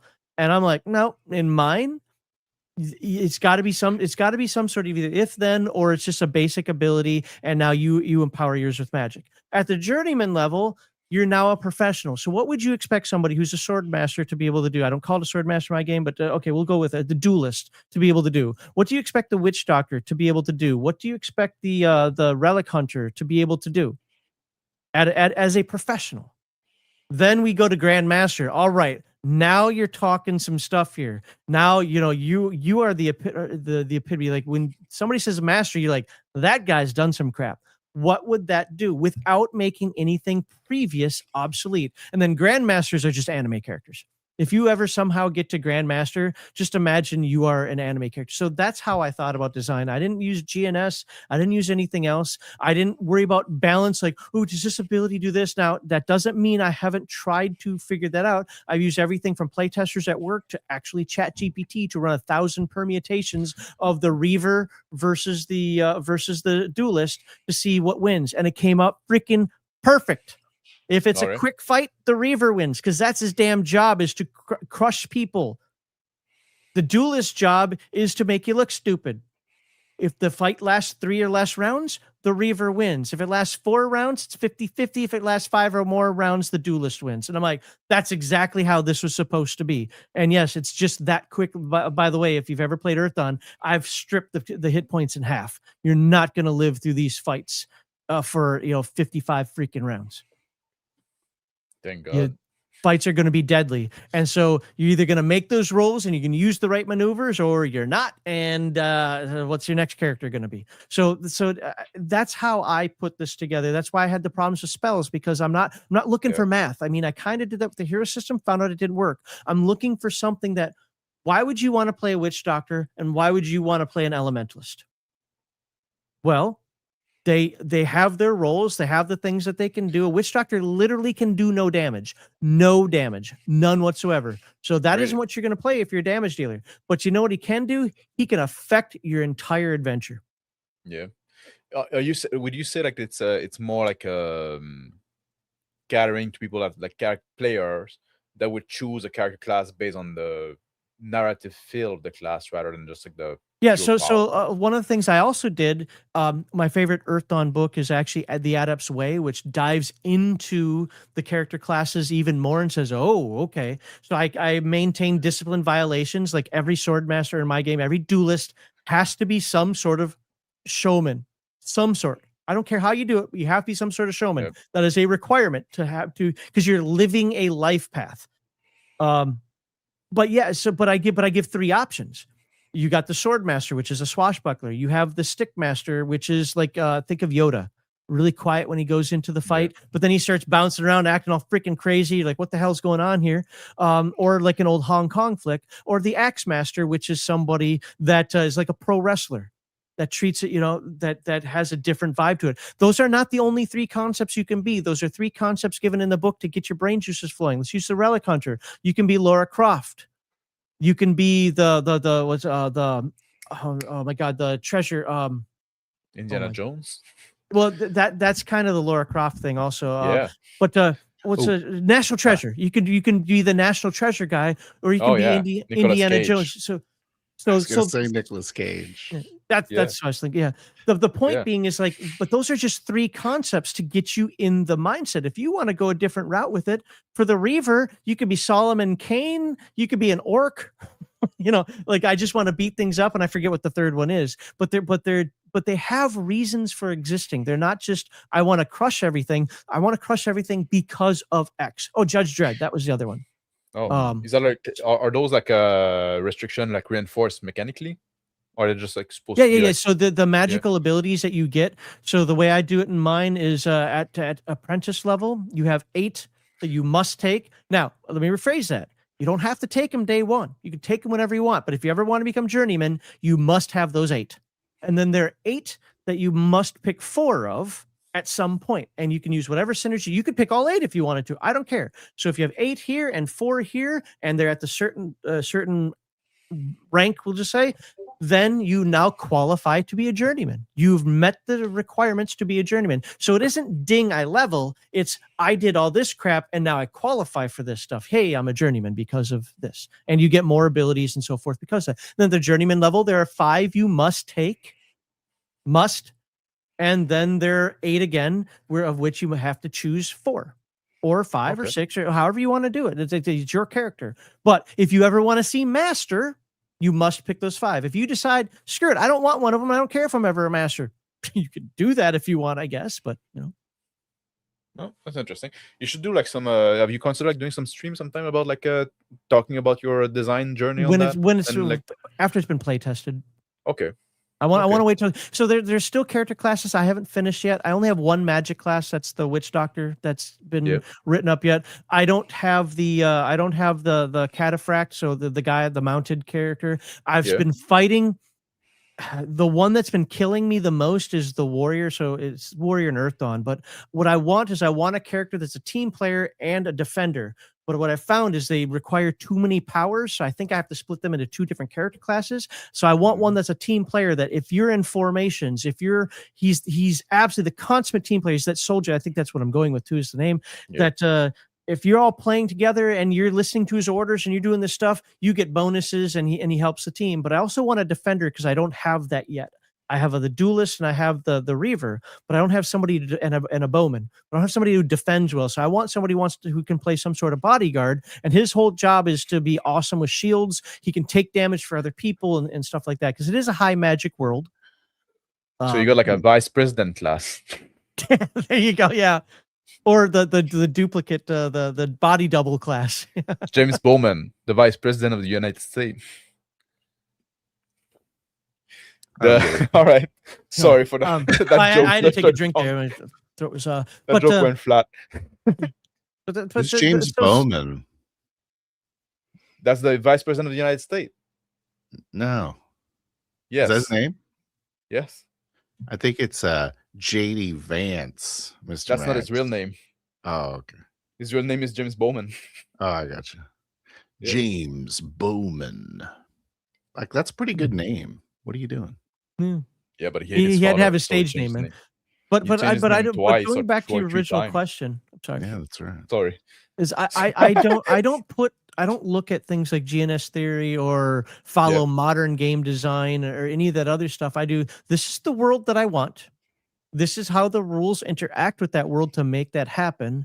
And let's go. Let's make it happen. The only, like I said, the only kind of balancing I do is just to make sure that it fits those 4 criteria for the apprentice through grandmaster. and that like when I do the permutations, the people who play it have fun. When I do the permutations, it makes sense. So if we're going to talk about GNS theory, then it's fighting and exploration and social. Is that what it is? I thought there's a fourth one. That's tripiller. That is a tripiller. The GNS is the simulation. Yeah. That's right. Narrativist and gamist. Yeah. And gamist. Okay. Yeah. So that's about like player motivation. Yeah. Yeah. Okay. I always thought that was a GMing style, but you're saying it's not. It's a design style. It's player Three Pillars was the GNS. Tripillar's design style is a design tool. Yeah. It's not design style, it's a design tool. GNS is player motivation. Like what brings somebody to the table? Is he excited by the mechanics of the game? That being a gamist? Is he excited by having this cool story? And I was. Or is he excited by being immersed in that character, which is like the simulationist side in that character in this world? But anyway, nice. Yeah. Do you think there's a? So you're not really using GNS for game design, anyways, right? So that's kind of weird. You can cater a game more to one type of player than the other. Yeah. I mean, for example, look at Pathfinder. That definitely caters to the people who like the battle maps and whatnot. Yeah, more the gamist. Definitely gamist side. Yeah. Oh, gamist. Okay. Yeah. Gamist would be more like a board game style. Yeah. Okay. Which is winning, It's rules. They're more interested in the rules and the rules mastery. Yeah. Surely a simulationist is going to care about rules. Yeah. No, the simulationist is the most misunderstood. The simulationist is the guy that say, "I'll do that because that's what my character would do." Sounds like me. Yeah. It is. He's the one that is like you're trying to simulate a real person in the real world. Did you just say the wannabe? The wannabe? No. I thought that's what you said. The wannabe. I was like, what? No, I said it sounds like me because it's misunderstood. Oh yeah. I was playing an emo person. I was role playing as an emo individual. There you go. You nailed it. I think the less battle maps, the better. I was simulating. Yeah. Talking about that, Max, that's going to lead to my next question. Do you think there's an essence of RPG that we can reach through intellectual tergiversation by intellectual masturbation? What's this word I'm trying to say? Tergiversation. Can you type it up and put it on the script? What? Try to say it again so I can interpret it. Yeah, tergiversation. Yeah, that's not a word. Yeah, it is a word. Tergiversation. Conversation and reflection and stuff like that. It is a word. Put that fucking screen. Yeah, I missed the question as a whole there. So, do you think there's an essence of RPG that we can reach just by talking about like the game? Like, do you think like there's something like this is what make RPG unique and different, and that you know? Well, I think that's true of all hobbies, but no, I like talking about the games just as much as I like playing the games. So you know, because everybody's experiences are different, and yes, I can become very puritanical and be like, you're way stupid, and I'm not going to do it. But at the same time, I've never flipped over anybody's table. So I think that talking about it, the theory crafting that we were before, or even probably the one thing, and I remember when Heathen Dog and Garthon did an actual video on this many years ago with the Legion Myth Weekly live stream, and man, it was one of the few that got really under people's skin. He's like, nobody cares about your character or your character stories. When people sit there, man, my character did blah blah blah blah blah. You start saying that, I zone out. I absolutely will zone out. Okay, that's not a word any normal. Nobody uses that word. Evasion of straightforward action or clear-cut statement. Oh, that's a good word. Desertion of a cause, position, party, or faith. So I guess now I don't know what you're asking again. I want to read it phonetically. Turk Ferguson. That's what that was. That was Turk Ferguson. Turk Ferguson. It's too Sorry late. for that. But it's too late. I closed the tab. So, but basically, like it's just like when you meander around a topic and you discuss a lot and stuff like that, right? And it sounded deeper than that. It sounded like someone abandoning their beliefs in order to win an argument. That's another like the definition. Yeah. No, but I think the meandering is also helpful for, you know, getting, as I like to say, getting the brain juices flowing, you know, for you to think about maybe how you could run your game differently, or, you know, ideas. Listen, I listen to you guys talk about the 4D stuff a lot. You know, I generally agree. I think you guys go a step too far, but I generally agree with what you're putting out there. And I'd love that. I don't think you do think that, actually. What's that? That you think we go a step too far. You do. I think you have a fundamental misunderstanding of 4D, actually. Well, that might be, but you know, when I talk with Rick, when I talk with Crispy, I said the same thing to them. I'll say the same thing to you. You know, so the part where the player gets to just dictate what's in the room, that's the part where I'm like, you've crossed the mountaintop and you start falling off the other side. You're not going to do that. I'm the game master, and the game master is a necessary part of the game. So outside of that, on that. And yet, if I was to say there is a pen on the writing desk, would you have a problem with that? If you were to say there is a pen, I pick up the pen off of the writing desk you've described. It didn't say there was a pen on it, though. If it's specifically described as a writing desk, I probably wouldn't. It's co-creation. Yeah, but you know, again, I picked up the scissors at the seamstress's room. Yeah, but I might start doing it. I'm dead serious, because I can be vindictive like this. You want to start fucking with my world? I'd be like, there are none there. Why not? I don't know. There just aren't. Fuck you. It's my world. Now, would I do it over something as petty as a scissors? It depends on the player, but no. I'm very strongly in the camp of this is my world. You're in it. Yeah. And so the way it should be done, if there's a scissors, I grab it. Well, yeah, there's a scissors. It's a seamstress office, you know. But it's laying on the floor and not on you know, on her. They don't call it a desk. I forget what it was. My grandma was. And they're covered in blood. Yeah, there you go. You know, something like that. They're broken. Yeah. There's only one pair of scissors. It's the bloody one. Yeah, it's kind of fun. Right on. Flame zombies, because I don't trust people. Yeah. I always look for the angle that they're trying to do to fuck with me. Yeah. That's exactly why. And that's been in my experience in 40 some years of playing, because I played in the military, I played in high school, I played at cons, I played, you know, with the people I had to play with, and most of them have been absolutely fantastic players. But this whole idea that you can vet your table and only have the perfect people is less than 1% of the population, and I'm not catered to 1%. It's hard to do with an in-person game, that's for damn sure. Yeah. I don't cater anything I do to a 1% concept, because those are outliers. I go for ideal. It absolutely is an ideal, and I think it's a good ideal to aim for. I go for what I want at my table. I find that like rules and typically of 4D can apply to any style of role playing and make it better. Maybe if you just like don't like one rule, then don't use that one. But I would say any rule that 4D comes up with, you could take it piecemeal. It would probably improve your game. Yeah, like I said, I generally think, you know, when Crispy and Rick were at 48mm, we're all like, well, you're 3D. I'm like, okay, I'm perfectly happy being 3D, because I think that is the best balance of gameplay versus immersion versus, you know, having. I feel like I've heard you co-create before. I feel like I've heard it. What are you talking about?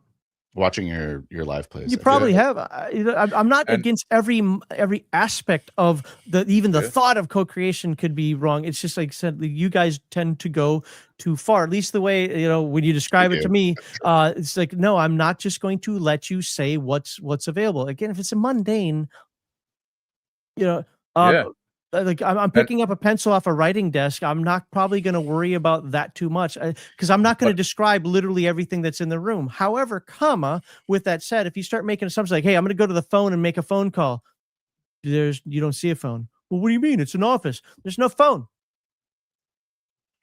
Yeah. Why? But like I don't know why. You would need to figure out why. You know? Like that's something we also often talk. Like if you want to play that in that style, you need that I trust table, right? Like you need to play with people. And I do not trust. I'm not heathen, dog. I don't trust the table. I don't. Yeah. I get it, man. I don't trust my tables when I'm playing with some people. By the way, I'm not nearly as far in that camp as Heathen Dog is. If you watch, but I'm not. And some of this stems back all the way to many years ago when I was a player in like high school, and we were literally trying to see how can we derail the Dungeon Masters game. I cannot wait. If Von Zark, who's on my Discord, if he were here, we could talk about a time that we intentionally went after one of our friends, and we kept trying to kill his wolf, where the game master had to give it plot armor because he was a ranger and he loved his wolf. And it's our first session. That's all we did the entire session was try to kill his wolf. I have disliked plenty of GMs and wanted them to suffer. But when you at some point when you're adult and you have like more and you choose more carefully what you play with, right? Yeah. And you can say, well, we all understand what we are here for. Yeah. And we all pulling in the same direction, that we want to have the school game, the school immersive world, like the school story that emerged from it. At some point you have to be able to trust it. No, that is true. I mean, again, that was high school. I'm now 53. It's like a weird nerdy pissing contest you're having. Like, I love that. But you have to heal from your childhood trauma. But let's look at we're talking play. This is one of the things that I've run across in whether it's D&D or whatever. But I find it funnest in Palladium where people I would never use that class. It's so gimp. And you're like, what are you talking about? That class is amazing. No, this other one over here from this other weird book is better. And I'm always like, why do you care? Why does it matter that much? And what it almost always comes down to is either the game master's like, I'm gonna crush you, or it's because you're penicizing the player next to you. Instead of just saying, you can shoot straighter and you can run faster and you've got 2 more skills than me, but you know what? I've got 5 skills that you don't have at all, so I can do those. Whatever it happens to be. No, you're trying to see like, what can I do better than the player next to me? And that's the type of thing I find weird. I might add another possibility of why that might happen. Okay. It's that your GM is railroading the shit out of you, and this is the only time you can really do anything. Yeah. So you have to make the most powerful character possible so that you have an impact on the story. That can absolutely happen. And so it's I hate this GM. I'm going to be the strongest one so that I get to shine. Some GMs get off on that. I don't, but some GMs get off on that. No, I agree. And those are probably the GMs that you're trying to derail, right? And especially like this was when I was younger. I don't do that now. I understand that I'm referring to that time too. Okay. Those were if you have a lot of rails GMs in your younger days. If you have a lot of rails, you cannot compensate for like a weaker class by doing like more cool stuff because like you're gonna do what the GM wants you to do anyway, right? Yeah. Sometimes I tend to go with the flow personally. Yes. So let's use Bear's game. I know he doesn't like to call it railroady, but I felt it was more railroady than my taste because we were supposed to go from A to B to C, whatever. Even if we did take some sidetracks on that, that's just not my style as much. But his game was built around that. Would I have personally have done things differently if it was a game we played every week and I knew we were going to be playing for 3, 4, 10, 15 years or whatever? Absolutely. And I would have chewed him out and been like, dude, stop saying this crap about my character. I'm going to think for my character. I'm going to talk for my character. But that wasn't the type of game. And I'm not going to, if I sign up for a game and I know what it's about, I'm not going to be like, okay, now you have to change it to the way I like it. No, it's the game master's game. So this is what it was. And it was still fun, So we got to get you in one of the games, Max. What's that? Yeah. I think you really enjoy our games. You should come join the dark side. And one thing I appreciate, like too much out of character for you guys.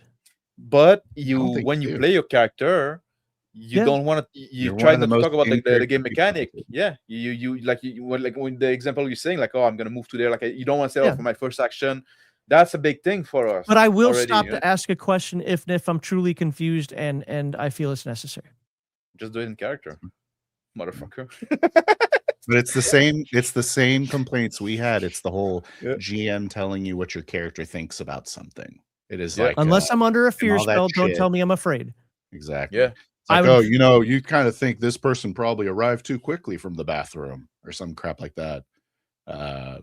I hate hearing stuff. I can maybe see something like that, but that's a really nuanced idea. My thing is more like this, but I understand why some game masters do that. If I'm at a table with some first level players or first level characters, and they see something really horrific, and they're like, "Oh, that's cool." Then I'm gonna start questioning, like, okay, are you really taking this seriously, or are you thinking that you're anime characters already and everything's just awesome? So I don't want to railroad them into like, no, you're afraid, but I'd really like them to, I get accused of this a lot. Let me put it in another sense. I get accused of this a lot. I've played a lot of characters that avoid fights. Yeah. I did it in Bear's game. I did it in a Pathfinder, or sorry, a Starfinder game I was in a couple years ago. And they, my God, why don't you ever fight? Because people don't normally want to get in sword fights and gun fights. I'm a coward, guys. No, that's the thing is I wasn't a coward. Survive. I think there's a better way to do this. Maybe let's not fight them and run. Now if I have to protect somebody, or if I was an objective, or I'm in a military organization or something, that's a different story. But it's like, I'm not just being a coward. You guys just want to fight everything that breathes. I agree with that. Yeah, and I agree with that as well. Like fight oftentimes is like a failure state, right? Like when the other option didn't succeed, and like the moment when there's like there's in a situation where a fight can break out and there's this tension there in the air, right? And you try to avoid the fight by negotiating, by going around, stuff like that, but it might break out. Like this moment is so rich and it's so interesting to play with, right? I don't know why people deprive themselves of that. Just say like, oh, there's a monster, let's fight him, right? It's like, well, you're missing most of the juice, right? Most of the aroma of the scene. I agree. Sometimes, if you want to piss me off in a game, is sorry, Phil, go ahead. I was just gonna say I totally get what you're saying, and you're saying it from like the perspective of a GM. You'll see like a player kind of failing to catch a hint or something like that, and then you said the thing about not fighting, but that's the other side of it, right? The players can't suck either. It's not just the GM that sucks. But it's like you need your players to be able to express fear, express greed, express all these other emotions, or express that they're cold, because it's like, I've described the fact that it's been raining icy rain on you for the last hour, and you're still walking through like it's freaking summertime. Yep. You haven't said anything about it.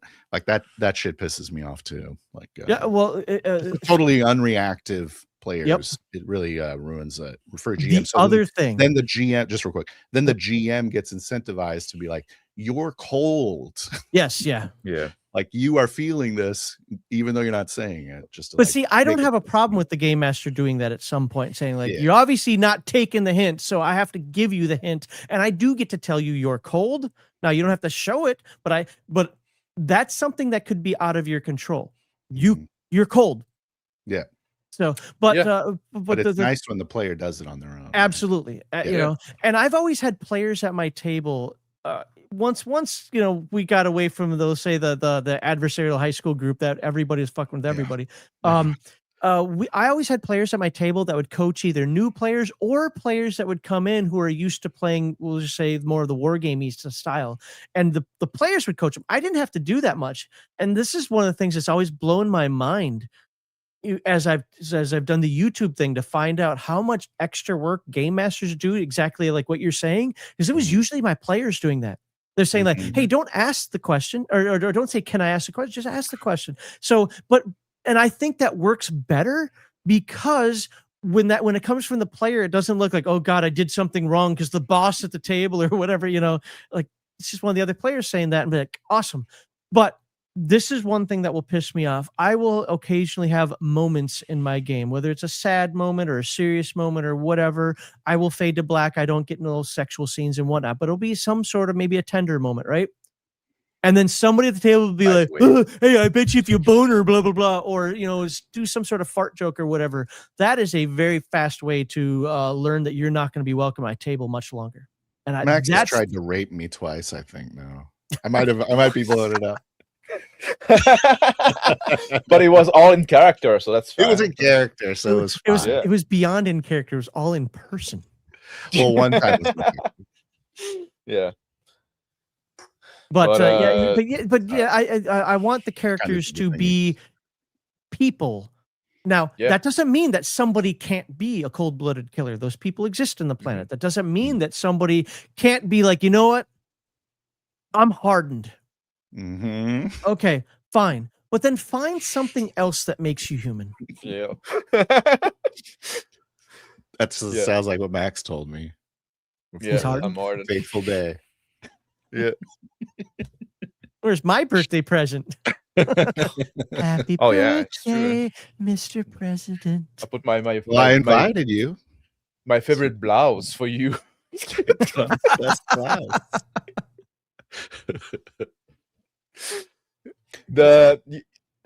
Okay, so obviously we have like our strong opinion about gaming, and you do too.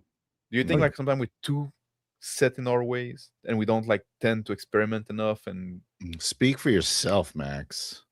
I experiment a lot. On a lot of things. Yeah. But I'm saying like I don't know that I have convictions on some things. Maybe some things. Yeah. As far as like how to play. We'll talk about it. Yeah. Okay. As long as they're based on experience and what you like, I don't have a problem with it. You know, I've had multiple people say, you know, Max, your opinions are for you.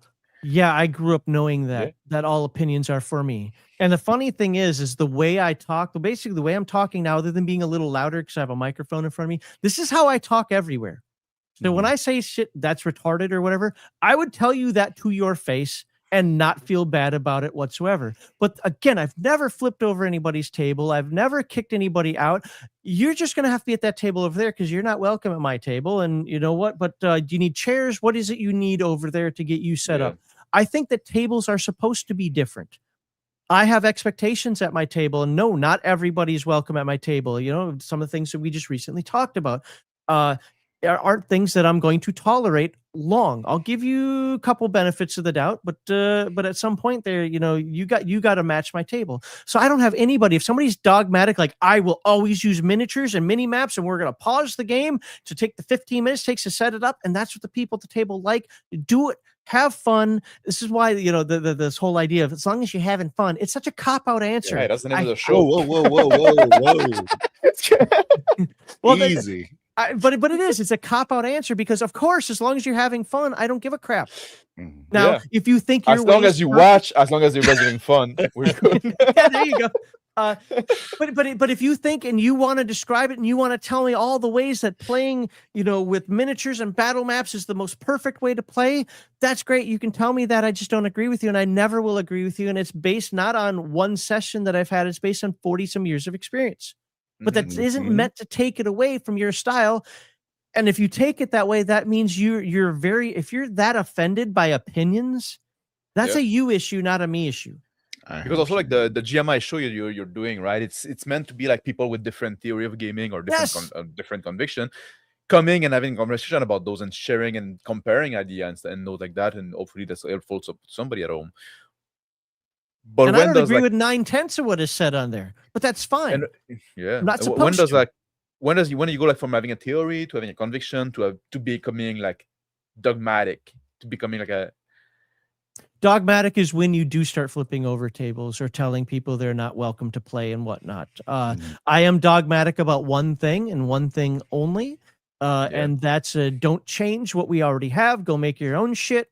And if you do change what we already have, I'm gonna light you up in every way I can, whether that's screaming at clouds or I actually make you feel bad about your life, and you know, and you should feel bad. Other than that, do your own thing, have fun doing it. Whether it's miniatures, whether it's beer and pretzels, whether it's 4D, whether it's some combination thereof, I don't care. I'm going to tell you why I don't like it, and yes, you're going to get more don't likes than do likes because that's what the internet's about. Because if we all agreed on everything, or say I like this, I like that. I mean, like 4D, I like 90% of what you guys do. There's a 10% that I'm just like, yeah, that's you guys probably just have some problems at my table. Confused, Max. You know what? Don't knock me. Like but I think that's also a big part of it, right? When you stop listening to others. Yeah. Yep. I think now you have your dogma and stuff like that you don't want the rush from, and you're no longer open. at some point, like you can have a productive disagreement when we discuss about difference and stuff like that, and you can have like adversarial disagreement where you know you strawman, you refuse to listen, and you just like, you know, I think that's a big difference. I'm not open-minded about my table. I have rules that people look at me like, I can't believe you ever get people at your table, because I have run very successful tables over the year that people like to play. Now, if you are dogmatic about your style, you're not going to fit in well at my table, because this is my table and this is how I do things. And if you don't like it, go away. This is like what we were talking about paid GMs last night. Yeah. And I really like the Hatmouse's answer, by the way. But, you know, people talk about, well, I'm a paid GM, so I have to cater. The fuck you do. You're paying for my game.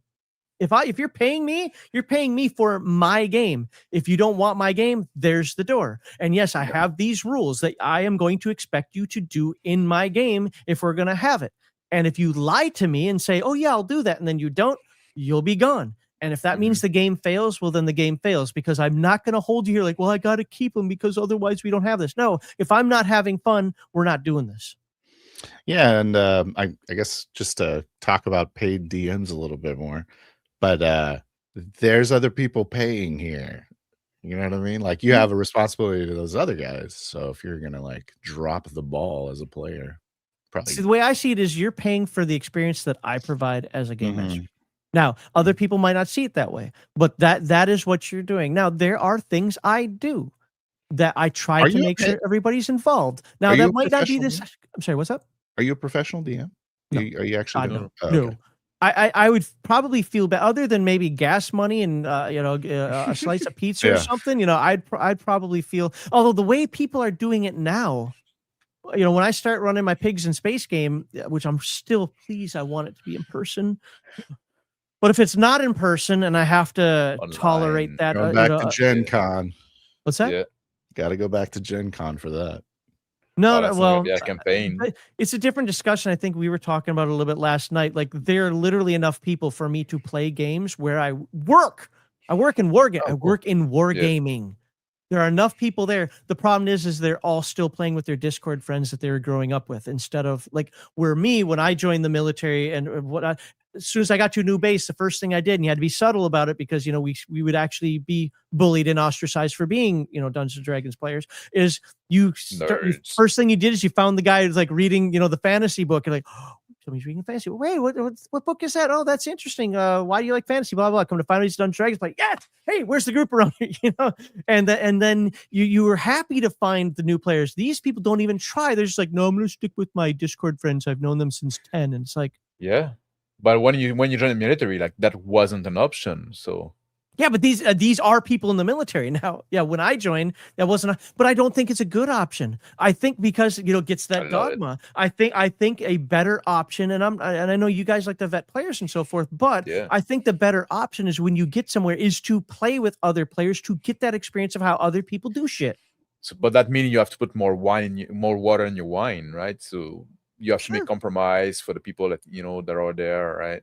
Yeah, which is why I 100% agree with you guys when you say you have to vet your table in order to have a really, really awesome 4D play.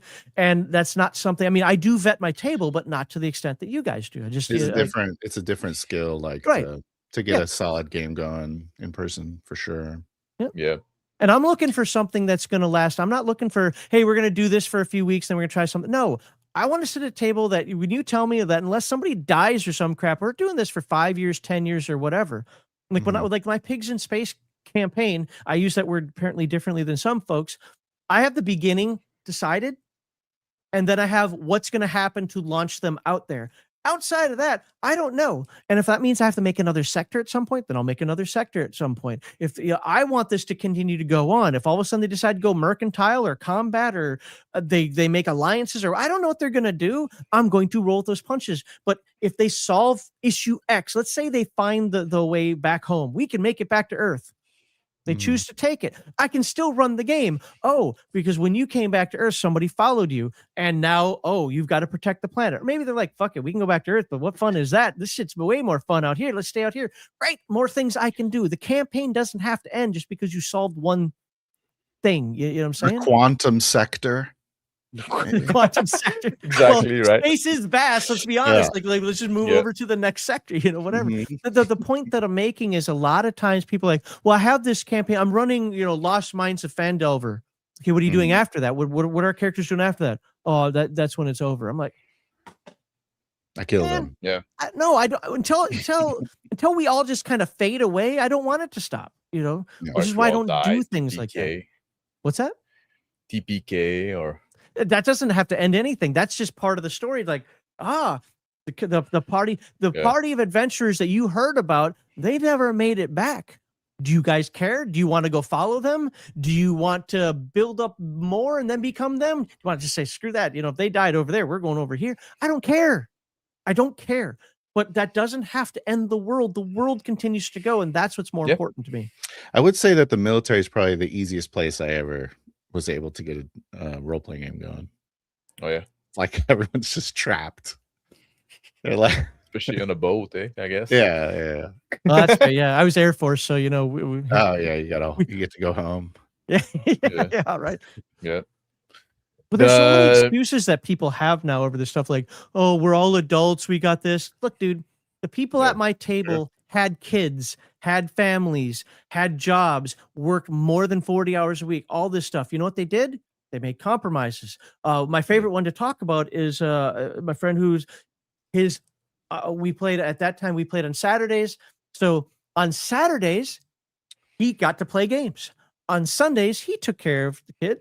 And she got to have girls' day, or Friday nights if they wanted to do it then. And she got to have girls' night. There's this compromise in there that they did. Yeah, he had to take care of the kids on either Friday night or Sunday. He got Saturday. What is wrong with that? What is wrong with that? Nothing's wrong with it, I would say. I would agree with that, but I'm not married, so it's hard to get. I know your sessions. I've heard you describe them as being like 8 hours or something. Yeah, 6. Yeah, I'll do 6 now, but I won't do less than that. The caveat is this: I've found that online play is somehow more draining than in-person play. I agree, and I don't know why or how. I don't know the psychology behind that, but I do find that 4 hours is about my limit. But my problem is there's so much I want to do in this campaign. And maybe there are some lulls in there. Like I don't spend hours on you buying rope or whatever, but there's some maintenance that you do with the character sheet, and there's some minor things that people do that are going to take a little bit of time. And I don't want to end on that crap. I want to move along, and I want to explore more of the world. And that's why I like the 8-hour session. I'll do 6 if I have to, but then you better be fucking dialed in and ready to go, because I actually can run a game for that long and not get lost. The in-person game, it is like way easier to go longer. I don't know why either. Yeah, it's weird, man. You know what I think it is? It's the talking over. Because it's totally fine to like talk over people when you're in person. It's like kind of, well, I mean, because you can have side conversations, but you can't like do that really. Yeah, there might be some truth to that. I don't shut it down, but I do discourage side conversations. Some of the rules I have at my table is get your books off the table, you get your character sheet, and that's it. Now I will let somebody pick up a player's handbook if they quickly look something up when it's not his turn. But you're not. The table is for if I have a whiteboard or a map, and it's for us to focus on role playing. I don't want books scattered all over the place. Should have done that before. You should know your character beforehand. What else? And this is because of my friend Bob. He used to bring a Game Boy to his table, and when it wasn't his turn, he'd be on his Game Boy. So no, there are no cell phones at my table. And don't give me this crap. Well, I got to be in contact with my kids. Then you should probably be hanging out with your kids and not playing my game. Yeah, I agree with that. Like, be a good parent, right? Probably should be. What? Probably should be hanging out with your kid. But I mean, that's the thing. People always have these excuses. Oh, I have to make sure my wife didn't send me a message. Why the fuck is your wife should know you're here? If you want to say, "Hey, honey, I made it there," like I'm not texting my wife, so please don't murder me. Doom scrolling, everyone knows it. Right? Like don't murder me, because she's not going to find out for 8 hours now, or whatever. But my wife might be getting murdered. You're like doom scrolling. I can't give my phone away. Yeah, it's just the last game I was in Germany. One of the girls at the table kept scrolling. Hey, look at this video, and I'm like, I'm not my turn, It's but like those are people are not to be invited at your table. Yeah. It wasn't my game. Like, I was a player. You're not welcome anymore. Right? Yeah. And then people are like, I could never be in your game with all these rules you've got. I'm like, that's fine. That's funny how I've never had a problem getting people. Now, to be fair, I haven't actually had a full table in a while. So we'll see if things are changed, especially with online or whatever. But I've never had a problem. Never had a problem because when people see how the game plays, it's probably very similar to how you guys are with the 4D stuff. Once people get involved in it, they see how it plays, all those rules you have, like, wow, this is actually really freaking fun. Keep stuff on track. So I can understand that the people have done the same for me. Rules of play, they're good to have. Yep. They're good to have. Yeah. You mentioned earlier like you mentioned earlier that it's okay to have conviction if they're based on experience. I wanted to ask you that. Do you think that like you can understand a philosophy of play without experiencing it at the table? Do you think like when people like say like, oh, you should do that way? You think you like do you think give me an example of philosophy of play so I understand what how you're using that. Well, like when we say like somebody would say like, oh no, miniature is so much better for combat, and you never play with miniature, and you say no, I don't want to do it. Do you think it's valid to reject it if you never tried it, or if you do? No, because I've actually learned that it's the people with the least experience that have the most interesting ideas. Not the best, but the most interesting ideas because they're not stuck with the limitations. I have played many games. A lot of people don't know this, but 3rd edition is actually probably the game I played the second most. So D&D 2nd edition, D&D 3rd edition, and Earthdawn are probably the games that I've played the most.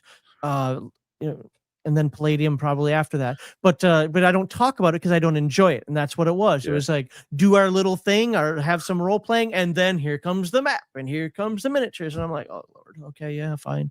Oh look, I took my 5-foot move, and so now I don't have to have an attack of opportunity. I'm like, how is any of this organic? It's not. It doesn't feel organic.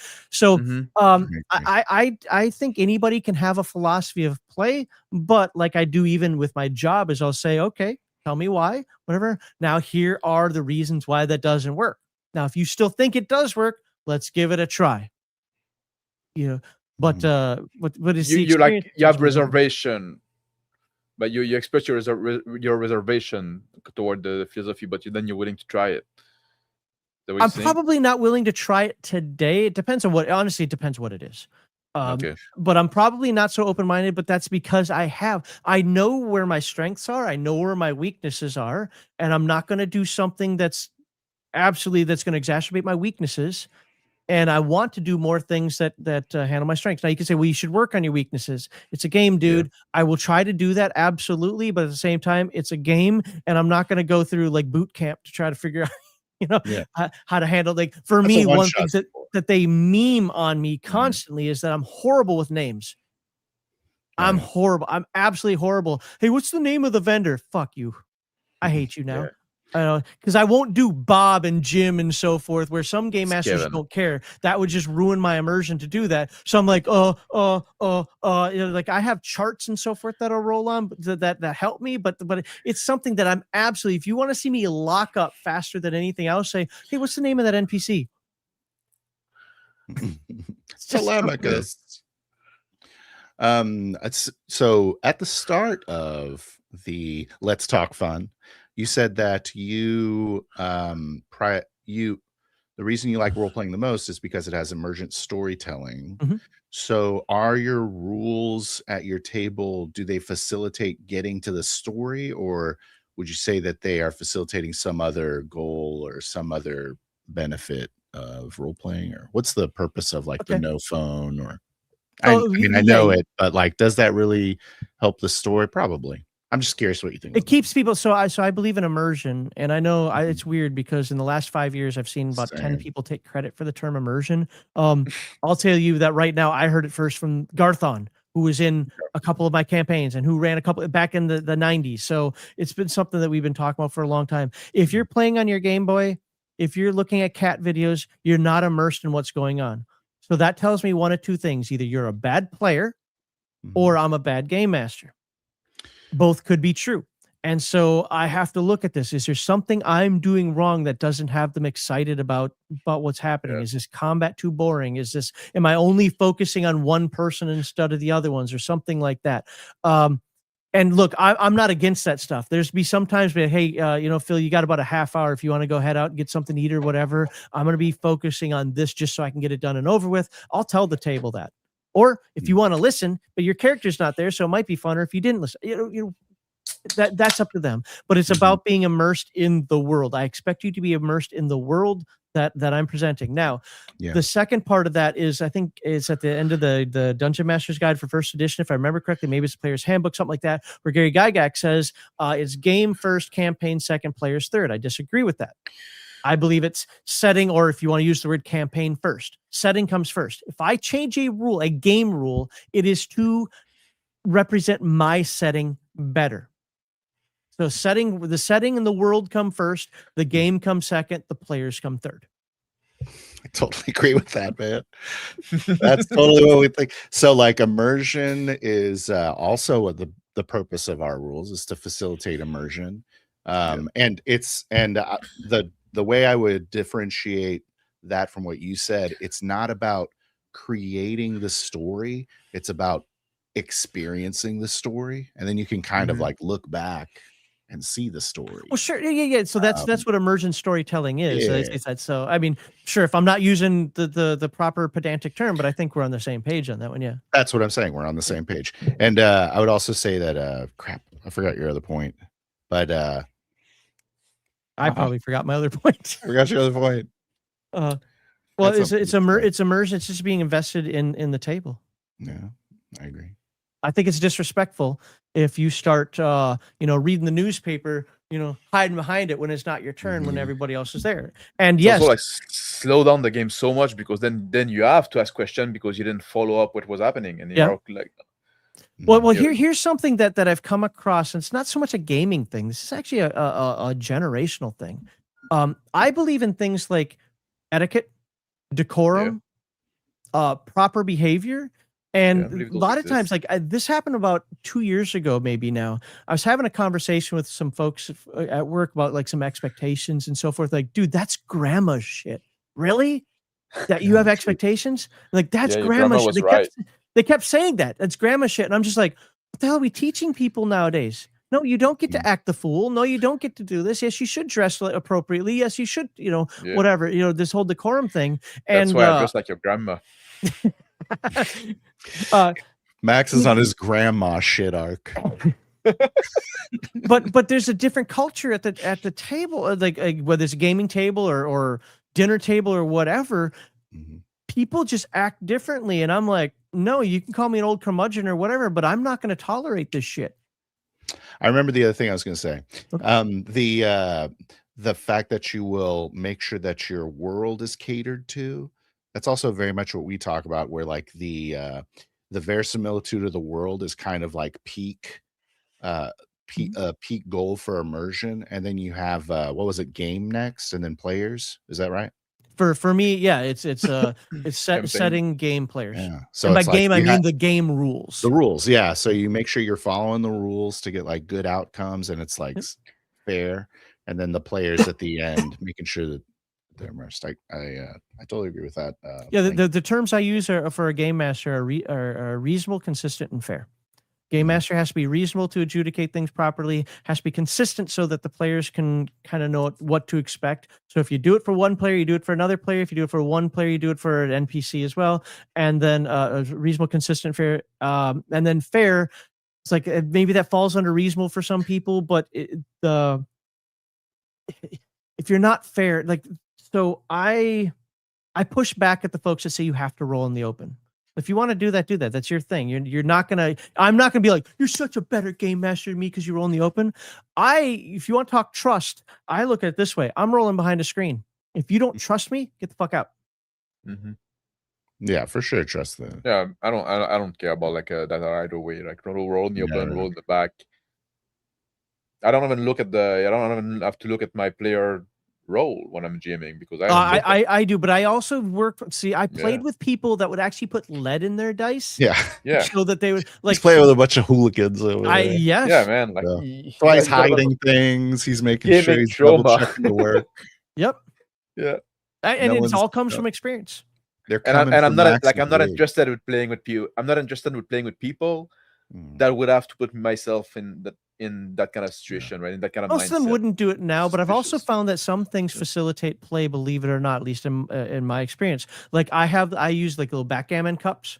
You have to roll in that because I know people who know how to literally put dice down and get them to shape what they want. They actually are gross. They're dice sharks. Now they can't do it with a 20 so well, but they can certainly do it with 6s, and I've even seen them do it with 8s. And you have to roll in the tray as well. But here's what I found out. It adds a bit of excitement. Now, some people are like, whatever, it's dice rolling. I have found, and this is why I harp on this for me personally, is I love dice rolling. Now, don't sit here and shake it for 45 fucking minutes. Yeah, blowing them. It's like, okay, are you going to do it? So like when I game master, one of the reasons I don't like doing it online is because I walk around. And I'll stand, not hover over you like some creep, but I'll be like, all right, Phil, let's see what you got here. Go ahead and roll that thing and get it out there. And then you roll the die and, and it comes out of the dice and it comes out with whatever it is. Like, did you get it? Yes. All right. You got it. So this blah, blah, blah. High fives. Huh? Bro, you brought your players there. Yeah, absolutely. But I found that when people Uncle Max. When people watch that though, the players, that helps immerse them. Even if that's just the game aspect, it helps immerse them in at least what's going on, sort of conceptually. It kind of reminded me, the thing I was about to talk about with like verisimilitude, kind of reminded me, Mr. Max, of the pillars you started creating. Do you remember what I'm talking about? Yeah. Can you like tell me what those were again? Because I kind of forgot the 3. I know one of them was verisimilitude. Like one of them was conflict. One of them was like a conflict, exploration, verisimilitude. That's what they were. My 3 pillar of it's like not combat, it's conflict. You need conflict. You need immersion, and you need verisimilitude, so you can be immersed. I agree with that. Just play 4D, Max. Yeah, we will have you over. Max, when you do the GMI show and stuff like that, do you get a lot of comments about people like saying like, oh, you know what, I really like that idea, like I never thought of it before, I'm gonna try that in my next game, or people looking to have their bias confirmed? It's weird. I don't get a lot of comments like that either way at all. Most of the comments I get are, dude, this show is awesome, or why did you have why'd you have that asshole back on? Bear. Well, no, it's actually not. It's not. I used to. In the past. The funny thing is, in the past, I'd get a lot about Bear, but I don't anymore. It's more about like, oh my God, your show is great. This is what we need. I very rarely get even though I ask for it, like, hey, did you learn something here that you might try or whatever? I never get that stuff. The other thing I'll get comments that are like, in my games, I did this, or I had this session where blah, blah, blah. And, and the person will talk about like an experience that he had, but I never hear about like your guys' opinions. It's either about you, about, good or bad, or it's just anecdotal about how this show is great. Like, okay, well, thanks. You tell me what's great. Now, behind the scenes, I will get a little bit more, and that's why you've seen some of the changes that have come. Because I'll talk to folks, or they'll say something like the big one for quite a while up until like the middle of last year is, Max, shut up and let them talk. And then I shut up and let you guys talk, and you know what they did? Max, we're here to listen to you. Can't please everybody, eh? Yeah. Just gotta make the show you want, man. Yeah, exactly. You feel like you try to make a lot of the show, like, and even like that's also with your show on Sunday, right? You always try to make the show useful for new people. Yeah. But I got the feeling, new people to the hobby or new people to a game, stuff like that. But I often get the feeling that we're always preaching to the choir, right? Like these people, like we're gonna talk about, if you're new to the hobby, if you want, or if something doesn't work, but then we talk to people that have been in the hobby for decades, and that they know basically what we're going to tell them. You can do that. Like, so when I say you're talking to somebody new, you can also take it as you're talking to somebody who's now exposed to a new idea. You can think of it however you want. The point is what ends up happening is that people be like, well, you know how I feel about this, Max. And it's like, but it's not about me. It's like that's the thing. Like I don't even watch shows like this because I just don't. You're not informing me of anything I give a crap about. Okay. The idea is to inform folks out there who might be looking for, what can I do something outside of miniature combat? Or how can I do more immersive combat, even with miniatures or whatever?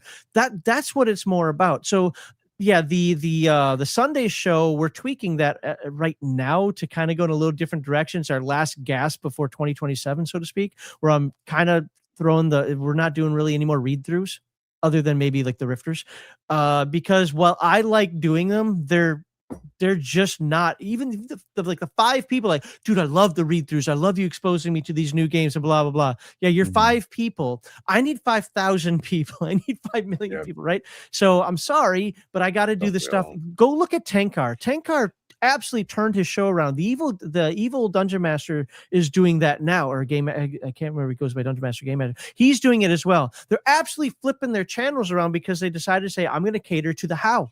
I'm going to cater. I'm going to say, this is what's up. This is what's wrong. This is what's good. And this is how you do it. Boom. And their channels Tenkar is absolutely blowing the F up, because he's done that. So that's kind of like what we're doing as well. And I'm sorry if you guys love the fact that we do, these, but as far as the new people go, it's not just new people, but I say that because I want you to imagine you're talking to somebody who needs to hear this on a basic level, who needs to hear this conceptually.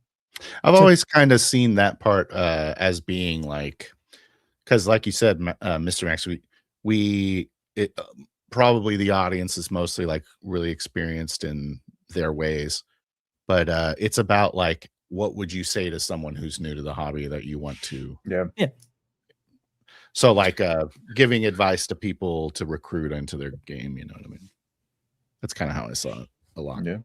I mean, Crispy had a really good one when he was on One Time on vetting that I thought was absolutely fantastic. Like, this is how you vet. Yeah. Well, Crispy is the best of us.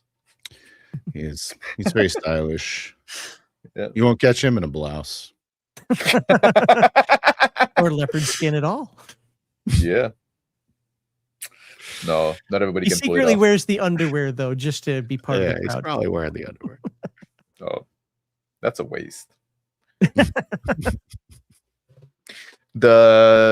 Is there like some gaming concept or idea that you've been doing like for a very long time, that at some, like for decades, and at some point like you change your mind on it?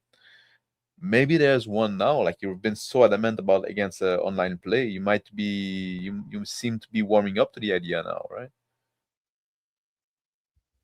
Do it. Yeah. So here's my fear about, like, obviously I've played games online. They're never my favorite. They've all been good. I'm not gonna lie. Even the one I got kicked out of, they've all been good. But I always feel something's lacking by doing it, and it's not the experience that I like. As far as game mastering, my concern is because I'm such an up and about energetic game master. Sure, I'm talking energetically here, tonight, now, and so forth. I can do that. It's not the same. And I don't know if I'm going to have the same, how do I say this? The same way of energizing and coaching and that's a bad word, but engaging with the players and player characters that I would if I'm standing and walking around. And it's something that I'm very, very nervous about, because if it bombs, I can tell you you're not. No, I can just kind of tell, like, you seem like you're barely contained in your seat almost. Like, but if I was game mastering, I'd actually want to be up. No, and that's what I'm saying. Like, I think that your fear is well founded, and it's not going to be as good for you. But there's trade-off. You lose something for sure. It's trade-off. Yeah.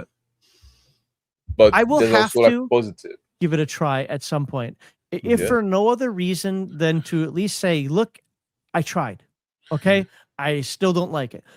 But I also don't want to do it with a one shot because I just, to be fair, when I run one shots, I'm usually doing one of two things. I want to show you this game I really love, and I want you to love it too. Usually, though, if I'm doing a one shot, it's because I'm trying to poach players. Like, hey, do you like my style? What you know, or whatever? Would you want to play in more of this? Now, I would never do it in a manner that would hurt somebody else's game. But let's say he's running a game on Wednesday nights. Hey, let's play one on Friday nights, or whatever happens if you've got the time. You know, well, I'm trying to poach you. That's what I'm trying to do right now. Well, here's what I'll tell you. In 2027, I'm going to join one game. I haven't decided what it is yet. Bear is working on me the hardest, but I am going to join one game because again, Legion of Myth is going to be mostly. Well, we do a lot of like a short game, like there's sometimes like done one shot, like 3 sessions, stuff like that. So sometimes there's low commitment for us. We'll have to send you a fruit basket or some sort of some chocolate covered. But almonds playing in one game. You send me those chocolate covered coffee beans. I need more energy. Espresso beans. Now we're talking. Yeah. Then you'll definitely want to get up. So right. Problem. I have a funny feeling though, my Pigs in Space game, and I'm kind of getting resigned to this fact. As much as I'm trying to get an in-person group, I have a funny feeling that is unfortunately going to be online, which is, if that's what it is, that's what it is. And I know some people are probably, yes, fine. Like, I'm going to have one hell of a session 0 with you. I don't know how many people are really going to want to sit in my game. That's the right attitude. Like if you do online, the advantage of doing online is that you can like do extreme vetting. Bet the shit out of people. Do fucking extreme vetting. Otherwise, like, there's no point if you take the first come first serve, right? Like, no, that's because it's a trade-off. Wrong idea. Yeah, exactly. And that is the benefit. My games are commitments, and that's the one thing that I'm going to drill into folks. I will, if I have to, I will copy chapter 12 out of Alexander McCrease's Arbiter of World books and say all your dumb excuses are just that. They're not really excuses. They could be real, but they're prioritizations. You are going to prioritize my game, or there you go. You see, that's why I wouldn't apply to your game. That's the main thing for me, right? Like you ask too much of a commitment from me. That's fair. And you know what? Then you know what? If you don't join because of that, I'm totally okay with that. What I'm more concerned about is the guy who joins, or the guy's like, "Oh, I really want to join your game. Why do you have to be this way?" Blah blah blah. It's like I had a guy when I was actually running in-person games. He worked in medical, so he had to work every other weekend, and he never got to be in my game. And he's pissed off at me to this day over it. And it's like, dude, I run a game every week, and I'm not going to have people this inconsistent where who's showing up today? I don't do that shit. Yeah. You're either in the game or you're not. And you are going to commit this. The only time I didn't commit for Bear, I think was it my stepdad died? Is that what it was? I don't know. Well, your stepdad died. Yeah, that's obviously an exception that maybe I'll be okay with. But that was pretty much it. He was herding cats, and I'm like, I get it. Like some people had to work. Work is not a joke. I get it. Do your work. Then my game's not for you, or we'll pick a different day, or whatever we end up committing to. That's a commitment, not just I'm not feeling today, I'm not going to be there. Well, guess what? You can just continue to not feel it for the rest of your life. Yeah. People are very willing to join a game with absolutely no real wishy-washy. With no real like conviction to actually show up. It's kind of crazy. Do you? Is there something else you can think of like that? You say like, well, I thought this was dumb for a year, never tried it, and at some point I see the error of my way, and now like I wish I would change earlier. Is that like? If not, that's fine. I can't think of anything that's changed how I do things, but I'm more open-minded to how other people do tables. One of the most interesting things is I have played all over the world. And I'm not talking like one session in Japan and that was it. No, I mean, I played for 6 months in Japan because it took me almost a year to find a group. And I was only there 18 months. But I played 6 months. What's that? You found a wife, though. Yeah, I found a wife there too. Yeah. I played 6 months in Japan. I played multiple different games for a year in Korea. I even played in Kuwait. I've played, obviously played in Germany, although Germany wasn't until towards the end because I was working on some professional stuff. I've played all over the United States, and everywhere I went, I found people that played like me. Or at least the majority of people played like me, and we got the rest of the table to play like me. I really did believe before I became a YouTuber that my way was not only the right way, but the way. Oh, yeah. And it wasn't until I became a YouTuber that people started talking this other stuff. I'm like, what? People do that? I used to play at War Games West in Albuquerque all the time, and I don't know anybody that did that. We had the Vampire table, the BattleTech table, we had the Dungeons and Dragons table, we had the RPGA guys, we had like people were playing Traveler, like weird. Okay. I've played in all these locations, and everybody always played generally the same way we did. We might have some nuances, but that was it. We'd have a new person come in who wasn't used to our group, would act a little weird. The players would be like, hey, this is what we do. The person would conform. Boom. We had just always worked. And now as a YouTuber, we're going to find out like, no, we got, you guys 40, we do things this whole different way. Vet. Yeah. Oh, we got the miniature gamers over here. Some people used to, I don't really have many of them now, but beer and pretzels. If you do anything more than beer and pretzels and having fun and telling jokes, you're not, I'm like, do people actually play these ways? That's learning that for 40 was probably years. the biggest thing. What's that? They've been playing like this for 40 years. Yeah. Well, yeah, but I've been playing for 40 years too, but not like that. But then again, those were the people that called us dirty campaigners because, we're Hickman Manifesto guys. No, we didn't know that term then. We were trying to find, some cognitive connection between this adventure, that adventure, the next adventure. We didn't just do module the week type stuff. None of us ever like that. That even goes to my high school groups. That goes to like all my different Air Force groups. Like, this is just so weird to me. And then, so I wouldn't say that I've changed my style. I think my style is the same, but you'd have to ask somebody who plays in one of my games today versus somebody who played in the 80s and 90s to see if that's true. But I have become more open-minded to other styles that other people will play, and not just jump into the fact that because you use battle maps and miniatures that you're a lower grade player. Surely you've refined something in your. Yeah, I mean, I'm not to the level of Mr. Max, but I'm always trying to improve things that are weaknesses. Like for me, one of the things that I always find to be a weakness of mine, which is why we do get into a little bit of out of character conversation, is I'm not the best describer. I go one of two routes. I over describe and they fucking just stop listening because I'm blabbing too much, or I under describe and I get the important stuff out there, but then there's no mystery. Yeah. Unless something's directly a red herring, there's no mystery. And that's something that I've always tried to kind of work on. And I don't know if I'm there. That's definitely something I've tried to refine, so to speak, is how to handle, we'll call it, the quote unquote box text, right? Of this. Start with the light source. Yeah. Yeah.